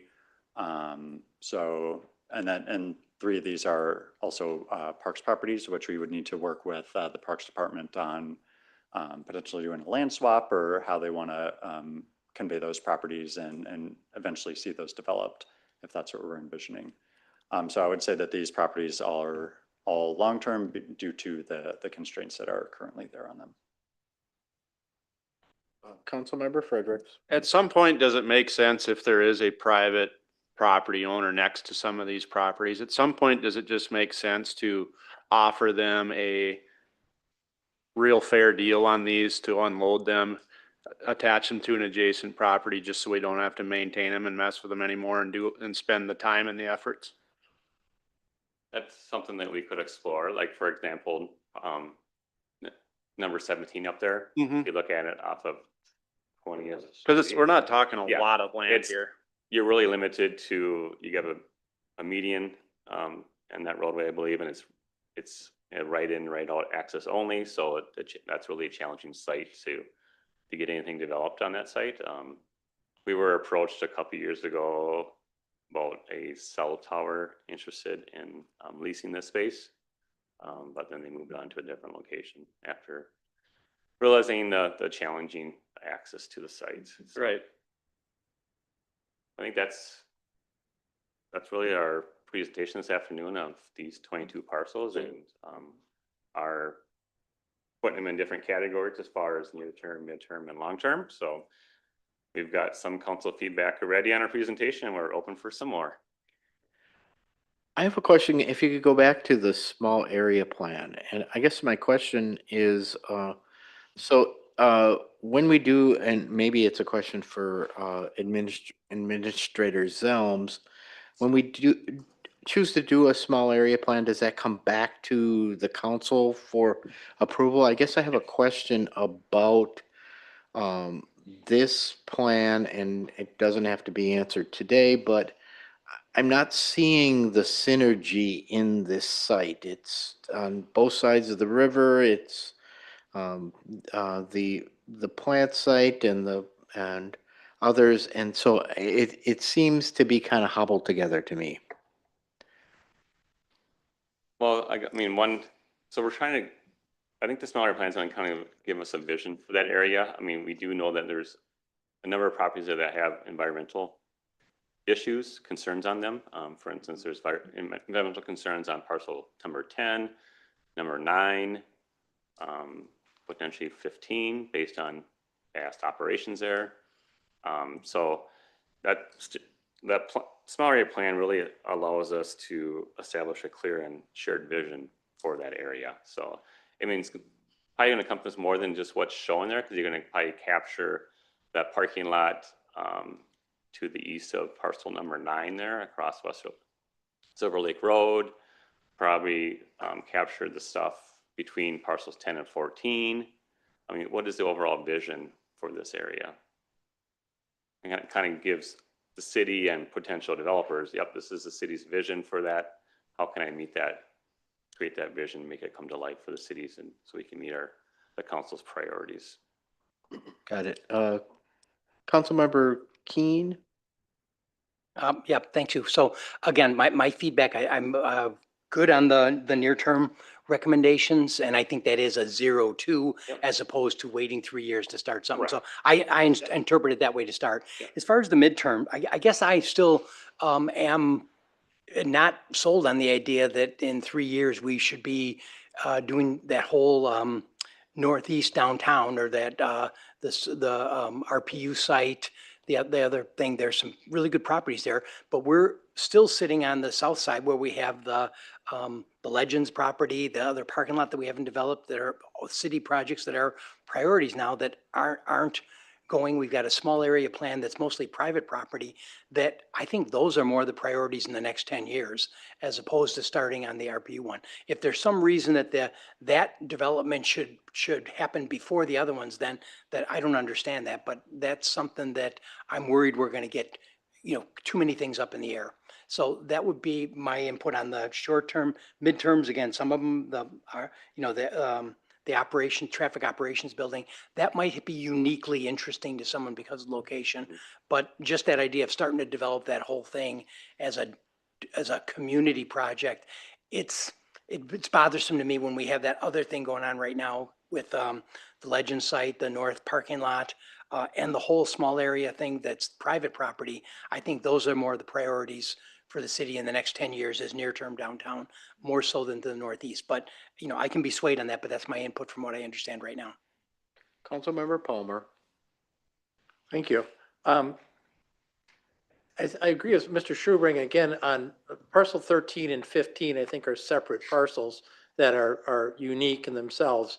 On parcel 13, it'd be nice to know the history or if it sells or when it sells, where's those funds go? I'm not particularly sure it does go to RPU, but I think we could do some research on that. On the number 15, I don't know, where Mayo Field falls into this. Do we leave it? Do we not? I think somebody has to have some discussion with the park board on that. I think 9, 14, and 10 to me just seems to be ones that we should move ahead. I'm not particularly sure that those 3 parcels would have anything to do with what that whole neighborhood looks like. So again, I'll mention again, I'd like to see us move at least our RFPs up. And if there is some properties, and like the mayor mentioned, the one on 14th, I don't know how we acquired that, but that might be the area that we cannot build on that because of that. If those are that's an example of some of those other parcels, it'd be nice to say we can't do this because of this, instead of just throwing up, some properties and saying, well, we own them, but we don't know what we're doing with them. Am I making? Yep. Okay. Yep, and I wasn't aware of that parcel that Mayor Norton mentioned, so I don't, but we'll look into that, and we'll get back to you on that. Councilmember Miller? I'll just add, I agree with Councilmember Palmer, particularly about Site 10. I mean, I'd love to know what the environmental concerns are, but we've recently talked about parking minimum flexibility, particularly in the downtown, and this seems like a prime parcel that's connected to our existing downtown proximity, and it wouldn't need a small area plan. It's currently about 70 parking spaces, and seems like it could be likely at least that many units of housing. Other feedback? Thank you, gentlemen. Thank you. Moving on to our final topic, comprehensive service water management plan, and I see Mr. Luckstein coming forward. I'm sorry, Councilmember? Oh, do we take breaks on? I don't think we're at break level yet. I think we're gonna plow through here. Is that? Oh, yeah. Go, Randy. Go ahead. Take a break? No, go ahead, Mr. Luxstein. Yep. Council President, Mayor, council members, Aaron Luckstein, I'm Deputy Public Works Director for Environmental Services. So again, that's water reclamation plant, collection system, and then our water resources division, commonly known as the stormwater program, as well as the city's flood control network. With me today is Troy Erickson. He is the water resources manager. We'll be tag teaming this presentation. So you'll be hearing from both of us as we go through. So thank you for the time today to talk about the comprehensive surface water management plan, provide an update on that several year long project that we've been going through. So the first, I'm just going to kick it off. We're going to talk about what is a comprehensive surface water management plan and why do we need to update it. So here's just some of the basics.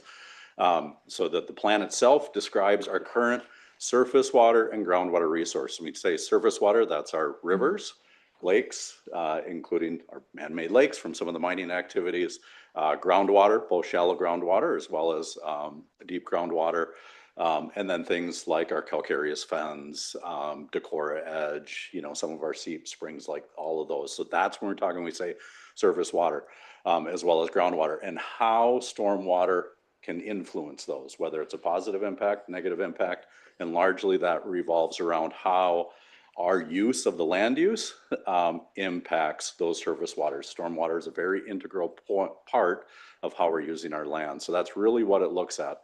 It also identifies the state, federal, and any local requirements related to stormwater management and development. It establishes goals aligned with city's principles and priorities, and we'll talk a little bit about that. It also guides our capital improvement investments and can guide our development standards as well as engineering standards, but it is a guide, and I'll talk a little bit more about that as well.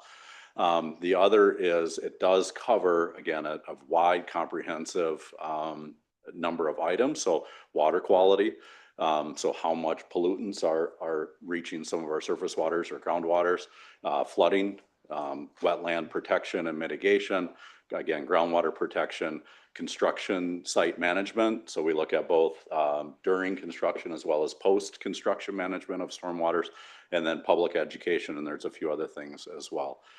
What it doesn't do, it doesn't automatically change any development standards. It doesn't change our engineering standards. It doesn't change our permitting requirements. It doesn't change permitting fees, things like that. It's a guidance document. Some of those things can be influenced by this document, but it doesn't automatically change those. It also doesn't set future stormwater utility rates. Again, that's a separate study, a separate process, and it doesn't mandate any projects. So it might guide our capital improvement projects. It could guide how developments happen, but it doesn't mandate those. There we go. And so why is our comprehensive surface water management plan needed? One, we're approaching, the current one is almost 30 years old. Originally drafted in 1997 and went through a small update in 1999 and has been the same ever since. So it doesn't reflect the challenges. I shouldn't say it doesn't. Many of the components no longer reflect the challenges that we face today. As you know, we have Destination Medical Center and a lot of the supporting development. We're seeing a significant amount of growth and anticipated growth, and it doesn't accurately reflect that. We received and updated our MS4 permits. This is the NPDES permit that the state issues to us that has all the state and federal requirements in it that we need to maintain. So our current permit had some new requirements added, and we're going through another update in the next couple of years that we're working with the state on to make sure that this plan captures that. There's also been some total maximum daily load requirements. You're familiar with that. It basically means there's too many pollutants in some of our surrounding waters, and we need to figure out ways to reduce those pollutants. So there's some of those new requirements that we need to comply with. Changing weather patterns and how we're managing some of the resiliency piece of that. And then the city, as you know, completed the 2040 comprehensive plan. And within that, it said that we need an updated comprehensive surface water management plan. So this will fulfill that requirement. At this point, I'm going to turn it over to Troy, and he's going to cover a few other topic areas. All right, thank you. Again, my name is Troy Erickson, Water Resources Manager with the city. So first, I want to talk about just a few kind of fundamental components of the plan, the vision and plan drivers. So water being central to all our lives in one form or the other. The City of Rochester's comprehensive surface water management plan has been developed to enhance the well-being and quality of life of its community, and it supports a vibrant, sustainable, and resilient environment where all people enjoy health, safety, and reliable service. So really, it's a broad statement that really it spans from the quality of the surface waters we see, which are central to the city, Zumbro, South Fork to Zumbro flowing through it, all the way down to the services our group provides to the community, making sure stormwater drains from streets and maintaining, a level of service that's acceptable, to the community. So along with that, now Aaron talked about some, I'd say more technical detailed reasons why we're going through this process. The plan drivers reflect qualities, outcomes, and influencing factors that ultimately shape the plan. So it's another, why are we doing this? And with that, the plan drivers we arrived at through, an extensive process, I guess, their public engagement, internal discussions, things like that, include quality of life and social equity, resilience and environmental stewardship, public waters and recreation, public and private infrastructure investment, and fiscal responsibility and system sustainability. So again, a wide range of drivers are present there. Again, we're looking to fill a lot of gaps that were present from the past plan. Again, that was developed 30 years ago, and bring that forward. And along with that, we certainly have a different view of stormwater management, and along with regulatory environment that dictates different management requirements. So those drivers were really central to that. All right, now with any plan, public engagement is a big component of it. Now, much of this occurred in the past several years through a fairly lengthy process, but I just want to provide a high level, just to give you some indication of what, who we spoke with and how that was conducted. People behind the scenes included several team members that worked closely with me. And of course, it worked all the way up within the department. So it starts with the core team, planning team that included a few more members spanning across into the, I guess it'd be with the maintenance teams and parks department, and then all the way up to departmental level where we're working with Wendy Turry at the time and Tyler Niemeyer, the parks department and things like that. So. And then, of course, we had many opportunities with the public interactions with them, and then getting into developers and engineers, and then of course local agencies that drive a lot of what we ultimately do here. Some of the tools and techniques that we use for stakeholder engagement. Of course, there were lots of surveys that extended to teammates. The public, also developers, getting feedback from them in a variety of ways. A community advisory group, a co-design effort where, again, diving deeper into some of the kind of the finer aspects of this, just trying to really get at an accurate cross-section of the community in terms of understanding what the needs and wants of the community are. We used some interactive ArcGIS online hubs to understand problem areas, threats, things that people experience from a day-to-day basis that we're able to incorporate. And then some unique workshops, one entitled the Community Resilience Building Workshop, which was really, again, a broad group of teammates, different agencies, all with certain ties to the environment, surface water management, that kind of thing, just understanding the threats, not only from a stormwater standpoint, but just across the community. And, really the emphasis was on stormwater and surface water flooding, but it was a very a comprehensive review of that as we look forward for resilience and sustainability. And then finally, stakeholder forums and public open house we attended, and individual stakeholder meetings. With that, I also just wanted to point out that an important part of our engagement was what we term the integrative design approach. So internally, we would develop various concepts, some of which we'll talk through here in the following portions of this presentation. But we're very careful to bring forward those ideas to stakeholder groups, to the community, to whomever that may be, and always search for or attain input from those groups and use that input to change it and or to modify it in a way that continues to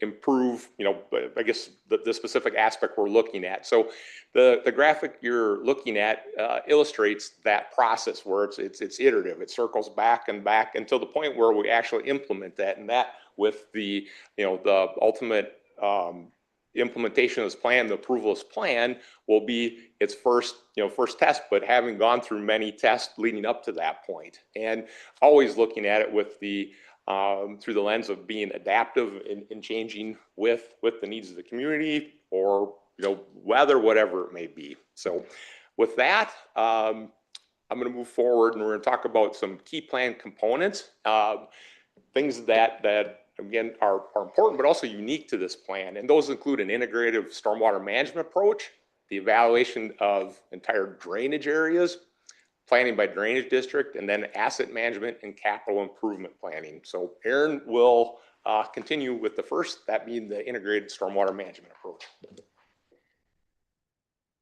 All right, so this is a fairly simple concept. It really is looking at how do we mimic the natural environment as much as possible. So in a traditional natural environment, you have precipitation. It'll hold that water in the environment. You'll either lose some of it through evapotranspiration, or it'll infiltrate. The smallest amount of water moving in the direction is going to be runoff. So that's the minimal amount as possible. Under conventional kind of built environment, it's a little bit of the exact opposite. So the rainfall hits, it hits the streets, you put it in a pipe and you're trying to move it away as fast as possible. We don't want that. And so it's taking, and yet at the same time, we have to have a built environment. We're going to continue to grow. So we're looking at that third piece, which is the sustainable urban water cycle. So you're taking a built environment and you're trying to have it mimic a natural environment as much as possible. So promoting infiltration, reusing stormwater as much as possible, really emphasizing evapotranspiration, things like that, and ultimately minimizing the amount of runoff into our surface waters. And so that's really looking at blending those together.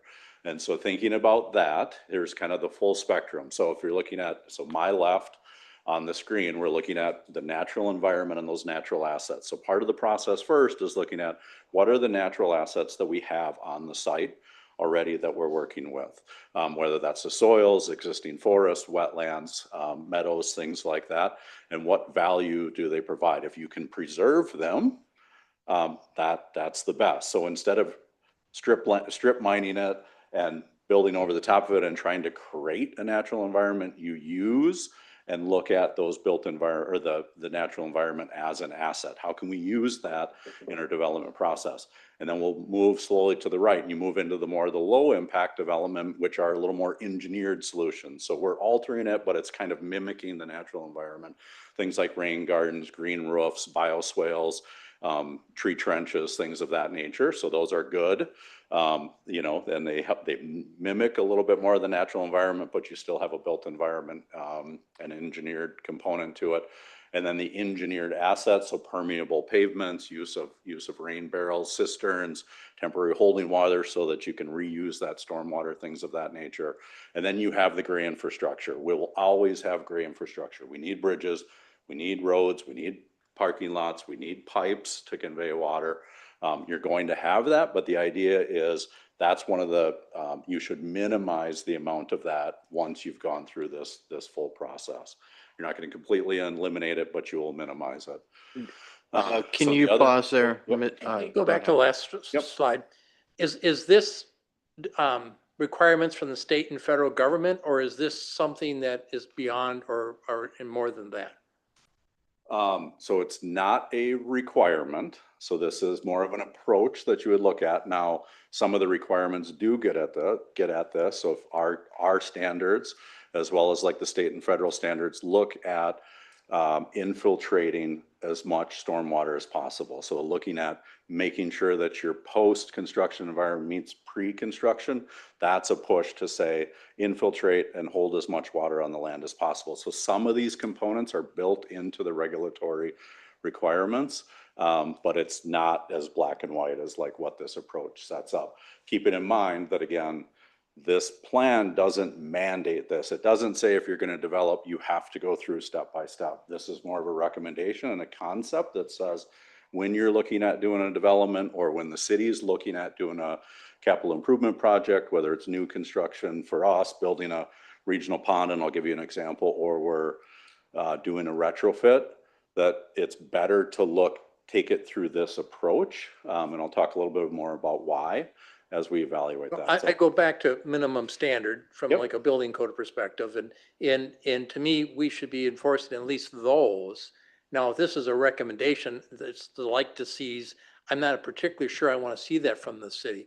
I have one question for you on enhanced assets, rain gardens. Why do we want to do a rain garden? This is a loaded question, just to be. Okay, so one, it's a way to capture some of that stormwater, be able to infiltrate it or use it through, plants will uptake that water. One, it reduces the amount of stormwater running off. You can also get pollutant removal through that. There's also, you just get the natural benefits of plants and go ahead. So it looks like he has a yesterday's Sunday Minneapolis Tribune had an article about rain gardens and that they're trying to do uptake of phosphorus, and they found out that it really hurts the phosphorus. And so, I mean, so there's a theory out there and somebody throws that out there, and now all of a sudden we got rain gardens and we're not really helping ourselves. And so that's the reason these kind of standards bother me, is that it might be somebody's cool idea in a lab, but actually out in the field, what actually is going to happen. So, and I'm going to go all the way back, and Okay. I've said this numerous times. This does not set a new standard. We're not saying that thou shalt install a rain garden. These again are approaches that we would recommend that you consider, that you would evaluate. We would also look at those. If the city wanted to mandate that, we would have to go through that process. So I don't know if you had something else to say on that. Okay, we do have Councilmember Keen, and just to the rain gardens, it also, Councilmember, has to do with the infiltration of it and that how that rain garden is developed. I think in the Minneapolis example, it went too quickly into the stormwater. Councilmember Keen. Yeah, again, I want to reiterate what the staff's telling us here. We're talking about this bigger plan here, and there's just some examples of things. The standard is still like when you're on a construction site, the runoff should be no more than it was before you did your development. That's the real standard, and that's what we're doing. As far as just showing these other examples, those aren't things we're doing. As far as the example with the rain gardens in the cities, they clearly stated they did them wrong. They put a bunch of compost into them, and that was the problem. It wasn't that the rain gardens were a problem, it's they did them wrong. Continue. So the other thing that comes out of this if you do the approach correctly, there's several other benefits. You get the environmental benefits, there's social benefits that come along with this. You have kind of enhanced natural environment. There's some mental wellness components to that. You can also promote and educate people on these stormwater and water management approaches. There's also some economic, there's been a lot of studies that look at some economic incentives that come out of this. Both it can result in increased property values, again, if done correctly. You can minimize the impacts of floods. These are much more susceptible to changing environments and the extreme precipitation events that we're seeing. So there can be some cost savings associated with that, just from storm events, things of that nature. I won't go through all the details there. Here's just another example of co-benefits that can also come out of this. So a lot of times we think of the primary benefits and why we're doing certain things. So if we just look at this example of street trees or tree trenches, utilizing those, the initial benefits are reduced, energy use.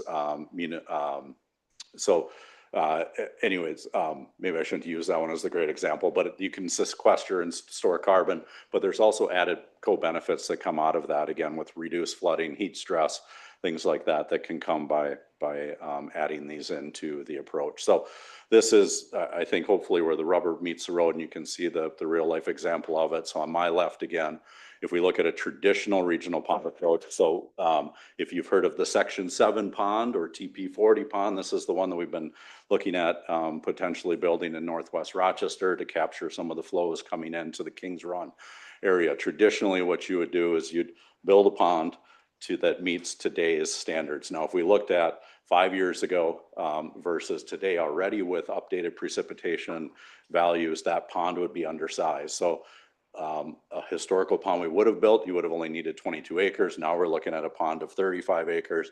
In the future, if you stretch that out based on future projections, you might need a 52-acre pond. So you just keep getting bigger and bigger. And by doing so, all you're really providing is flood control and prevention. That's it. You're not getting other benefits that go along with it. You might get a few wildlife or things like that benefits, but not optimizing that. If you take the integrated stormwater management approach and all the co-benefits that come with it, you can look more holistically at that watershed. We could look at preserving some of those natural assets and working with a developer, on that, providing green corridors, providing access to, outdoor space. And so if you look at the right, you can actually still preserve space for a future pond, but you can reduce the size of the pond you need and have set aside space to expand that pond if you need it. You can also build in outdoor recreational opportunities within that space so that if you needed to, one, those can be temporary flooded, soccer fields, things like that. But the majority of the time you can still use them. Or if you had to, you could expand the pond and implement other things in there without having to tear down existing infrastructure, buildings, things like that, where a lot of times we landlock ourselves. So that's really the basic kind of concept that we would be looking at and promoting as part of the much more resilient as we're dealing with the changing climate. So. All right, so the next aspect we're going to look at is the evaluation of the entire drainage area.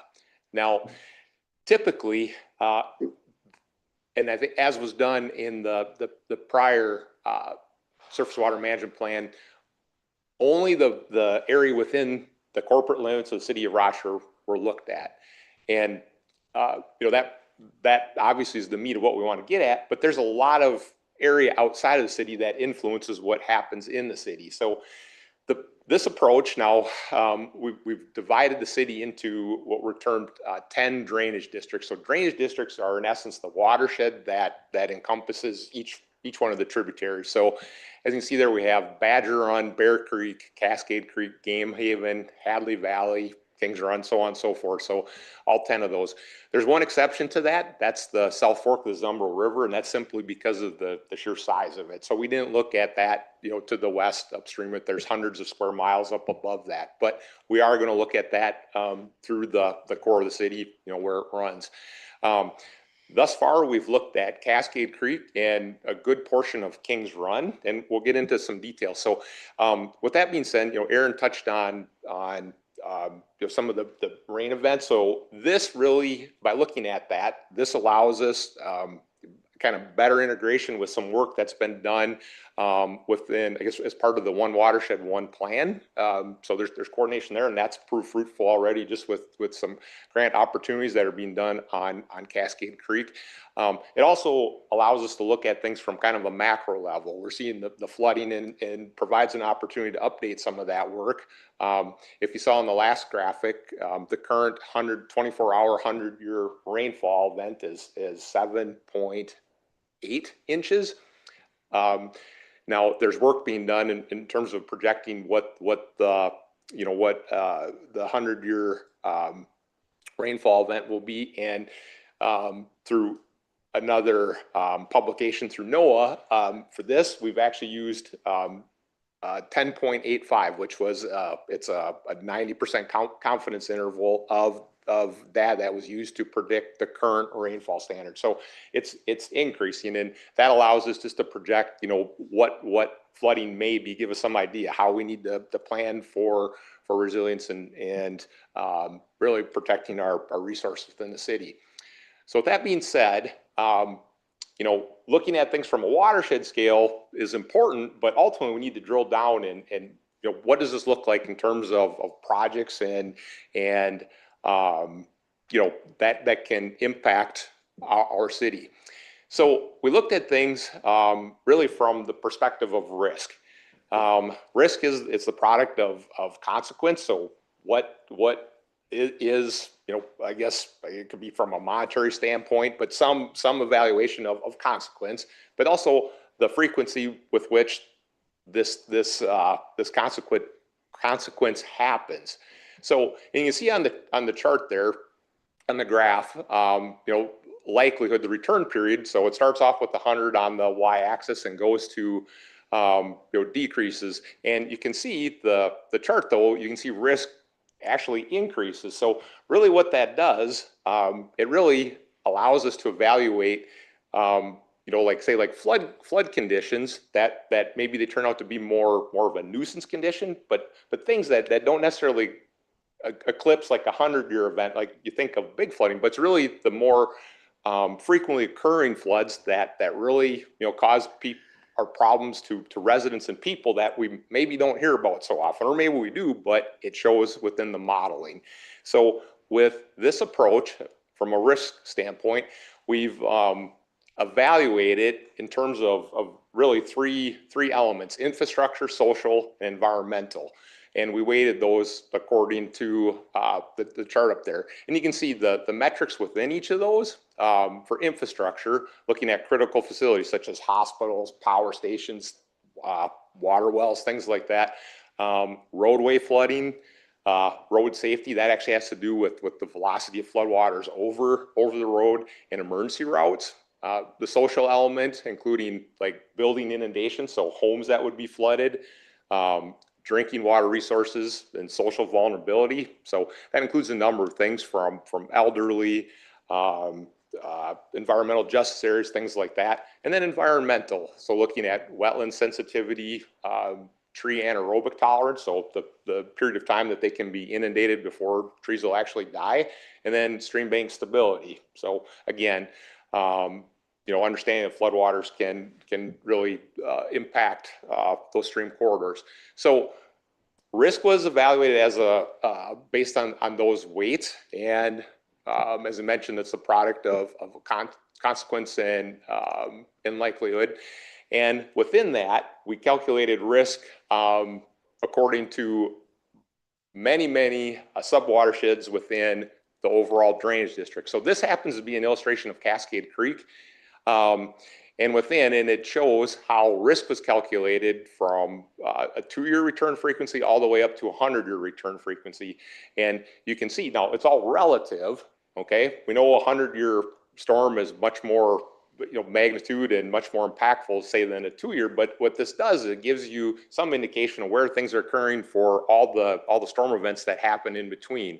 And with that, we've looked at the cumulatively, and we ended up identifying 5 priority areas within the Cascade Creek watershed where we identified the highest risk. Okay, and within there, this allowed us to look at areas where projects could be implemented to achieve, with reduced flooding, but along with reduced flooding, also improve water quality. One I want you to look at is the subcatchment 315. So that's a subcatchment that includes the area up around John Marshall, just for a familiar landmark, primarily why I picked that. You can see, from our modeling results on the left, you can see really what I want you to focus on is just the areas of blue, and that's indicative of where flooding would occur, and largely consistent with what we've witnessed over time and whatnot. There's one area just to the east of John Marshall. You kind of make that out with the track there, the oval, kind of central to the figure there. 13th Avenue, has a long line of flooding down the street. If you go to the figure on the right, with using an integrative stormwater management approach, you can see how that's been greatly reduced. Okay, so that's been through a combination of green infrastructure, above and below ground storage, and then also increased conveyance, gray infrastructure.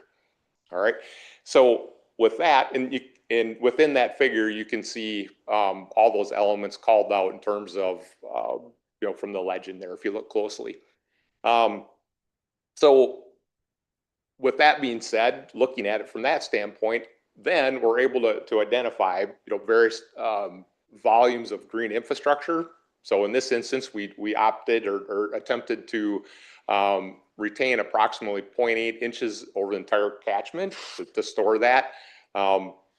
There's also more gray infrastructure implemented for storage as well, and then increases to pipe sizes for increased conveyance. So all those basically allow us to kind of sharpen our focus onto where to look for you know, potential projects, both identifying those projects and then what it would ultimately take to implement those from a cost standpoint and really, you know, location to be most effective with our dollars, and also develop a capital improvement plan that is prioritized according to that. And none of this neglects the, you know, the biggest flooding issues. I want to keep that very, you know, very clear. But again, understanding that there's a range of projects that we need to address, this helps prioritize those. All right, Aaron will finish off here with the asset management and capital improvement planning. Yep. So Troy just walked through a scenario where we can evaluate risks and then identify possible project fixes and the costs associated with that. And so one of the other things that we're bringing forth as part of the plan is then evaluating these projects based on an Envision rating system. So this was developed by a third party that prioritizes the social well-being, protection of the environment, how to enhance, you know, human health, protection, as well as economic prosperity. So where are we both investing and getting the greatest return on investment, as well as there could be, again, things where it actually enhances the value of the property based on that. So we can run these projects through that scoring system and it will help us rank them. And so this slide tries to kind of pull everything together, a lot of what you had just heard in terms of how we would develop an asset management plan and our capital improvement plan going forward. So we would complete those drainage district assessments. We would evaluate where are the biggest risks. And as Troy just gave the example of where are people being constantly flooded out, or we're constantly dealing with road flooding, that might rank as a priority. So we would then evaluate that. We then have some estimated costs associated with that. We would run it through the Envision rating system to see where it falls to help rank these projects. And then we would compare that against the level of service criteria. So what do the residents of Rochester expect? And so the plan does cover some of those criteria. And then that's what then will end up in a future capital improvement plan, which, as you know, then comes to council as part of the budget process for reviewing. But that way it's going through a system and not just left up to either a staff review of saying, well, this is where we're getting the most calls, so obviously we need to do a project there. You know, there's some justification and assistance behind that, and reliability on these projects. So the last thing, well, so two more things that I wanted to cover, and this slide might seem a little bit out of place, but we really wanted to emphasize this as we've done public engagement. And then we recently went to the Sustainability and Resiliency Commission. This was, again, one of their big concerns. So it keeps coming up as what are the potential impacts on development and ultimately the cost of that, recognizing there's a huge housing need. We want to make sure that we're not working against ourselves on that side of it. So keep it in mind, again, the plan itself does not result in any direct cost, either savings or increases. This is a guide. Now it will be used as a guide as we evaluate other things. So there are some potential indirect costs, and we want to call those out. So one, we would build out the models that Troy just talked about. So we have Cascade Creek and Kings Run done. We have better planning tools. So when we build out those models, it increases our ability to evaluate those potential impacts. So we can run the models on different scenarios, different storm events, and whether or not there's adequate downstream facilities. So few council members, we know we've been working through some neighborhood issues where a development happens, stormwater flows through a site, and they're like, whoa, there's way more stormwater coming through here than there was pre-development. Those are sometimes difficult. Well, we evaluated it, looks like there was adequate downstream facilities. Now we're in this situation. We can model that and have a better idea of, can this amount of stormwater adequately flow through there? If not, they're gonna have to find ways to hold that stormwater on site, whether that's reducing amount of impervious surface, increasing infiltration, things like that. So better planning tools could result in additional requirements for development.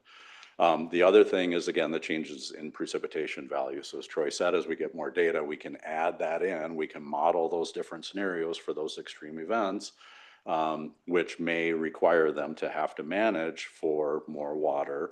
Now, these aren't new. These are currently in the UDC. These are currently in our permit. They're requirements of development, but we have more information that can then be used to assist in evaluating those proposed projects. So that is one way that it certainly could result in an impact to that. Now, keeping in mind that, again, if we go through these process, it could save money in the long term on maintenance costs, having to do projects, retrofits to fix some of these things to help address some of the concerns of residents. Hopefully there's less infrastructure to maintain in terms of, hard infrastructure that are maintaining things like that. So there could be some cost savings as well. So final next steps.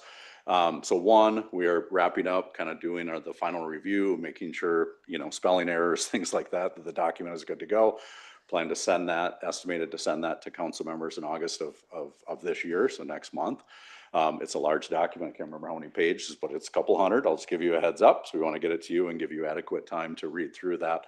And so then the plan is we would bring it back, to council, probably as reports and recommendations on that final, and get your feedback, seeking final approval. Most likely, again, reports and recommendations, get your feedback, see what changes need to happen. And if you're comfortable with that, maybe bring it back as a consent agenda approval or something like that. But we'll go through until we're working with you to seek that final approval. The next then is to build out the remaining models for those subcatchment basins. So that is in our capital improvement plan right now. And so we'd be coming forward with a request to work with a consultant to build those models. We then, once we have those model results, update our asset management. And I should have added the diamond shape. If you noted that, I identified which ones require council actions, really emphasizing this is going to keep coming back to you. So, but again, and then the capital improvement plan does require council action as we update those. Most likely it would be 28 or beyond, because we got to build the models and all of that, but it'll be coming forward in the future. And then our recommendation too is, once we have updated numbers on what is the cost to maintain existing infrastructure, potential capital projects, do move forward with the stormwater utility fee rate study and complete that evaluation, which again, we'd have to seek approval for and hire a consultant for. So any questions? Councilmember Keen. Yeah, thanks. Just so I'm understanding, and I've been involved in a little bit of this through my work with the joint powers and other things over the past couple of years, but can I, or should I consider the comprehensive surface water management plan a sub-plan under the comprehensive plan, or is it a one-off, something separate? So you said it. So I think of the comprehensive plan as sort of the aspirational statements of where the policies for the city want to take us in the future. And then there's some things like the UDC is very specific to how we do development.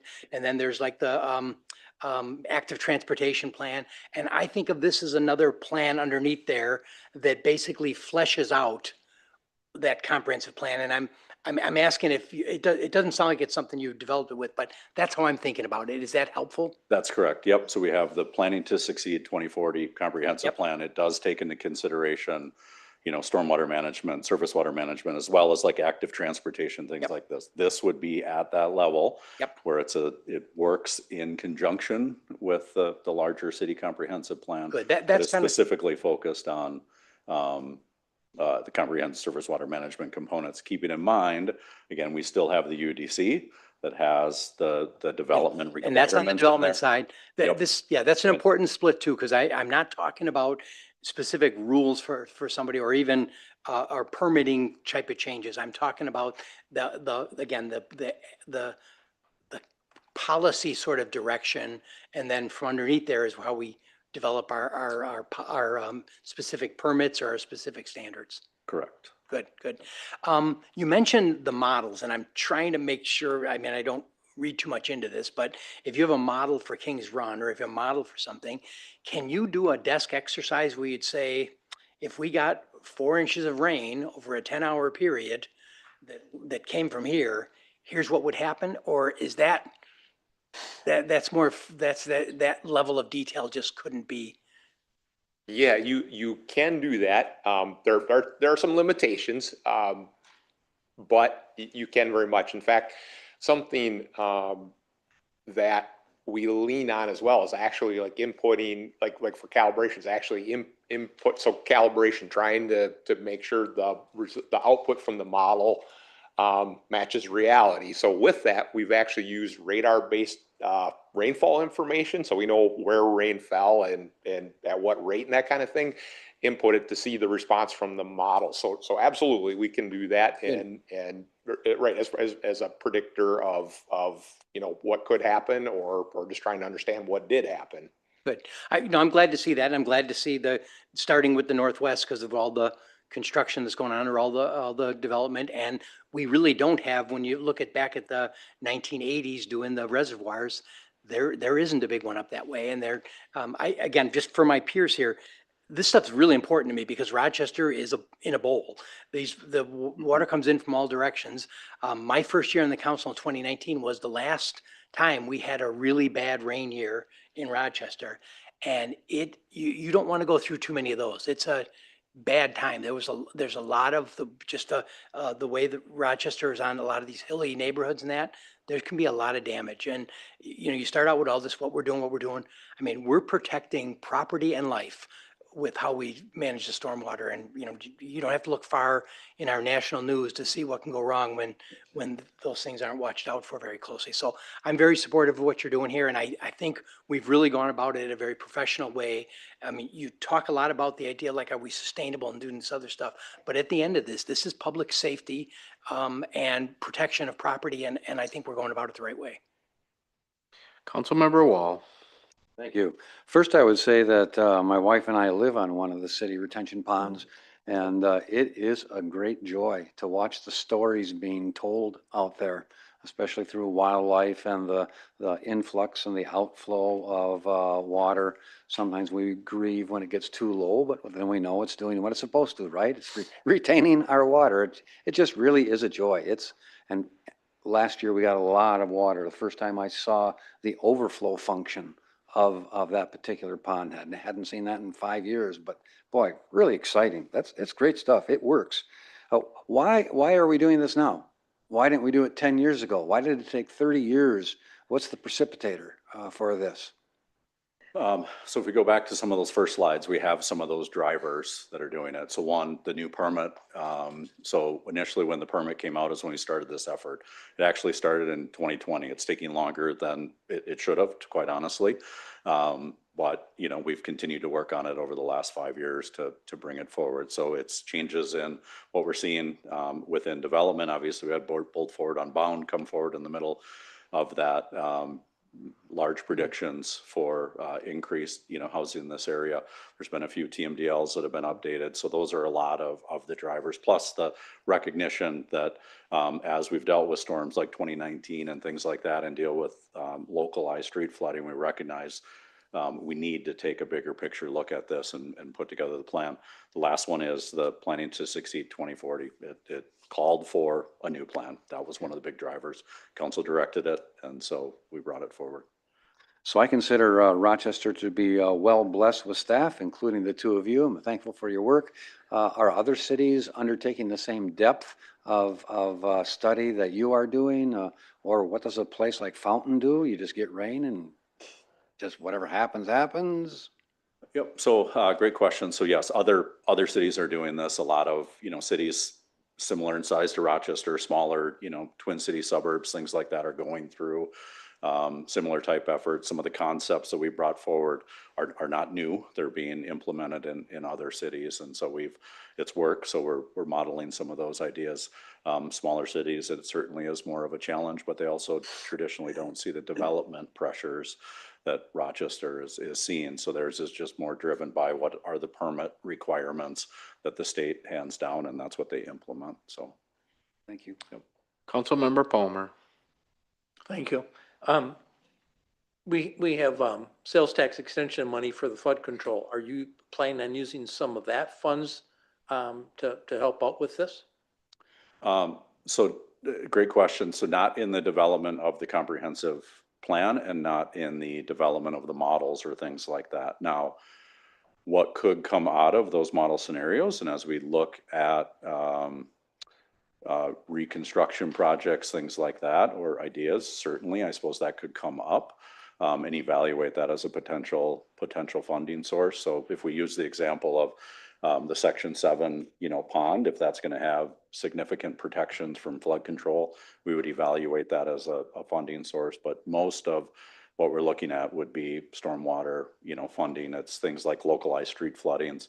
I know that came up, I think, 2 weeks ago in the study session. We have projects on there for seed flood control.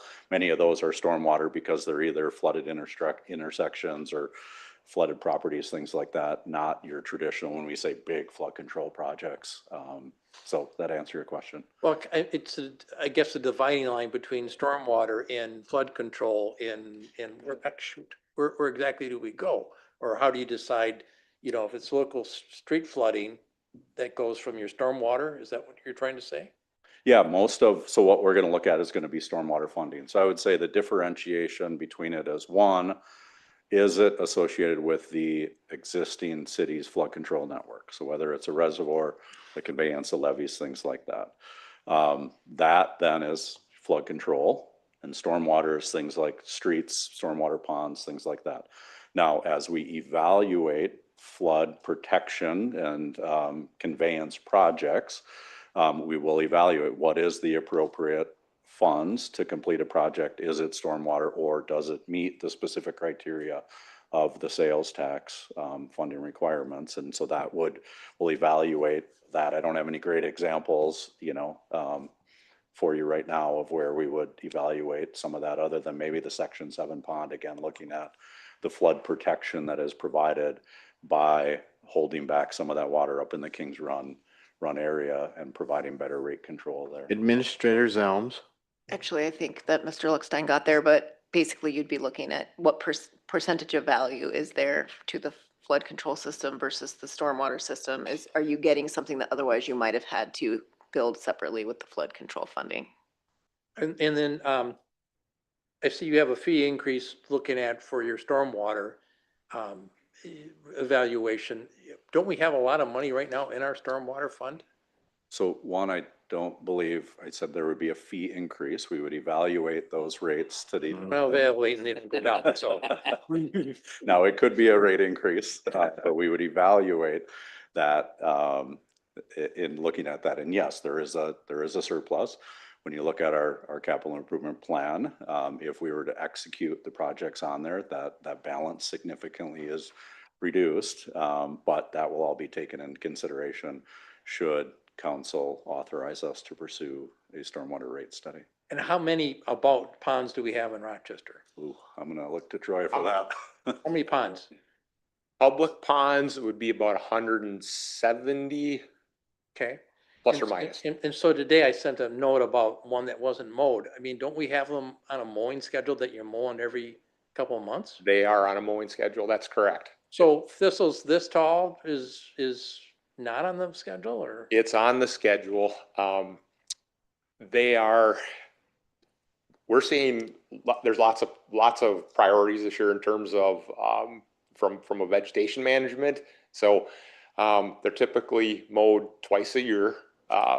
So whether in that particular instance, why it's taken to July, I don't know how it fell on that, but it will be taken care of. We've been jumping around based on complaints and as well as sticking with just our routine. So Okay, it just, to me, I would just thought you would be mowing every couple of months and not have that problem and, or, I like spraying, but, some people don't. But okay. Councilmember, rain gardens don't need to be mowed, nor do prairie gardens. Well, I'm not disagreeing with you on that, but I just found it interesting that, you know, you trying to do something here and, but I mean, the thistle's that tall is just not a good thing. No, not at all. And if it was in someone's neighbor, in my backyard, I'm sure somebody would be talking to me, so. Right. Yeah, and I will say too, now whether it had to do with the nature of how things grew this year, every year is a little different. I know a lot, like where I live, the thistles were extraordinarily high. They just mowed them. It's a private property, but we're just mowed. But I know things did creep up a lot in the last, but anyway, and I can get you more information in terms of the No, schedule. I'm and fine. whatnot, I trust you. You guys do a good job. I'm not Well, thank you. Yeah. criticizing you Right, guys. I'm not. but we have gotten a load of complaints this year just because of the thistles, parsnip. It's extraordinarily bad for whatever reason, so. Thank you. Other questions? Thank you, gentlemen. Thank you. Moving on to our study session calendar. Administrator Zelms? Excuse me. Thank you, Council President, council members. I did just want to primarily focus on the study session for the 28th of July. You may note that we did add a study session topic there based on your discussion from last Monday. Recommended operating model for Rochester Sports Recreation Complex and review of current parks facilities operating models. So I just ask that you give us a little bit of grace on the end time of that meeting, depending on if that takes a little bit longer. We also have the UDC annual update, so just some information about that in advance of future council meeting. The Air Quality Alliance, you may know that as the Rochester Air Network, an update. You will be seeing some of Mr. Luckstein again. Silver Lake Dam modification and sediment removal project update, and then electric vehicle charging rates. And that is part one of a two-part study session to get some general information out to you, some feedback in order to bring that back to another study session a little bit later in the year. And I will provide a break somewhere in there, so. Never know, it could go fast. Anything else for today? If not, we are adjourned. Thanks.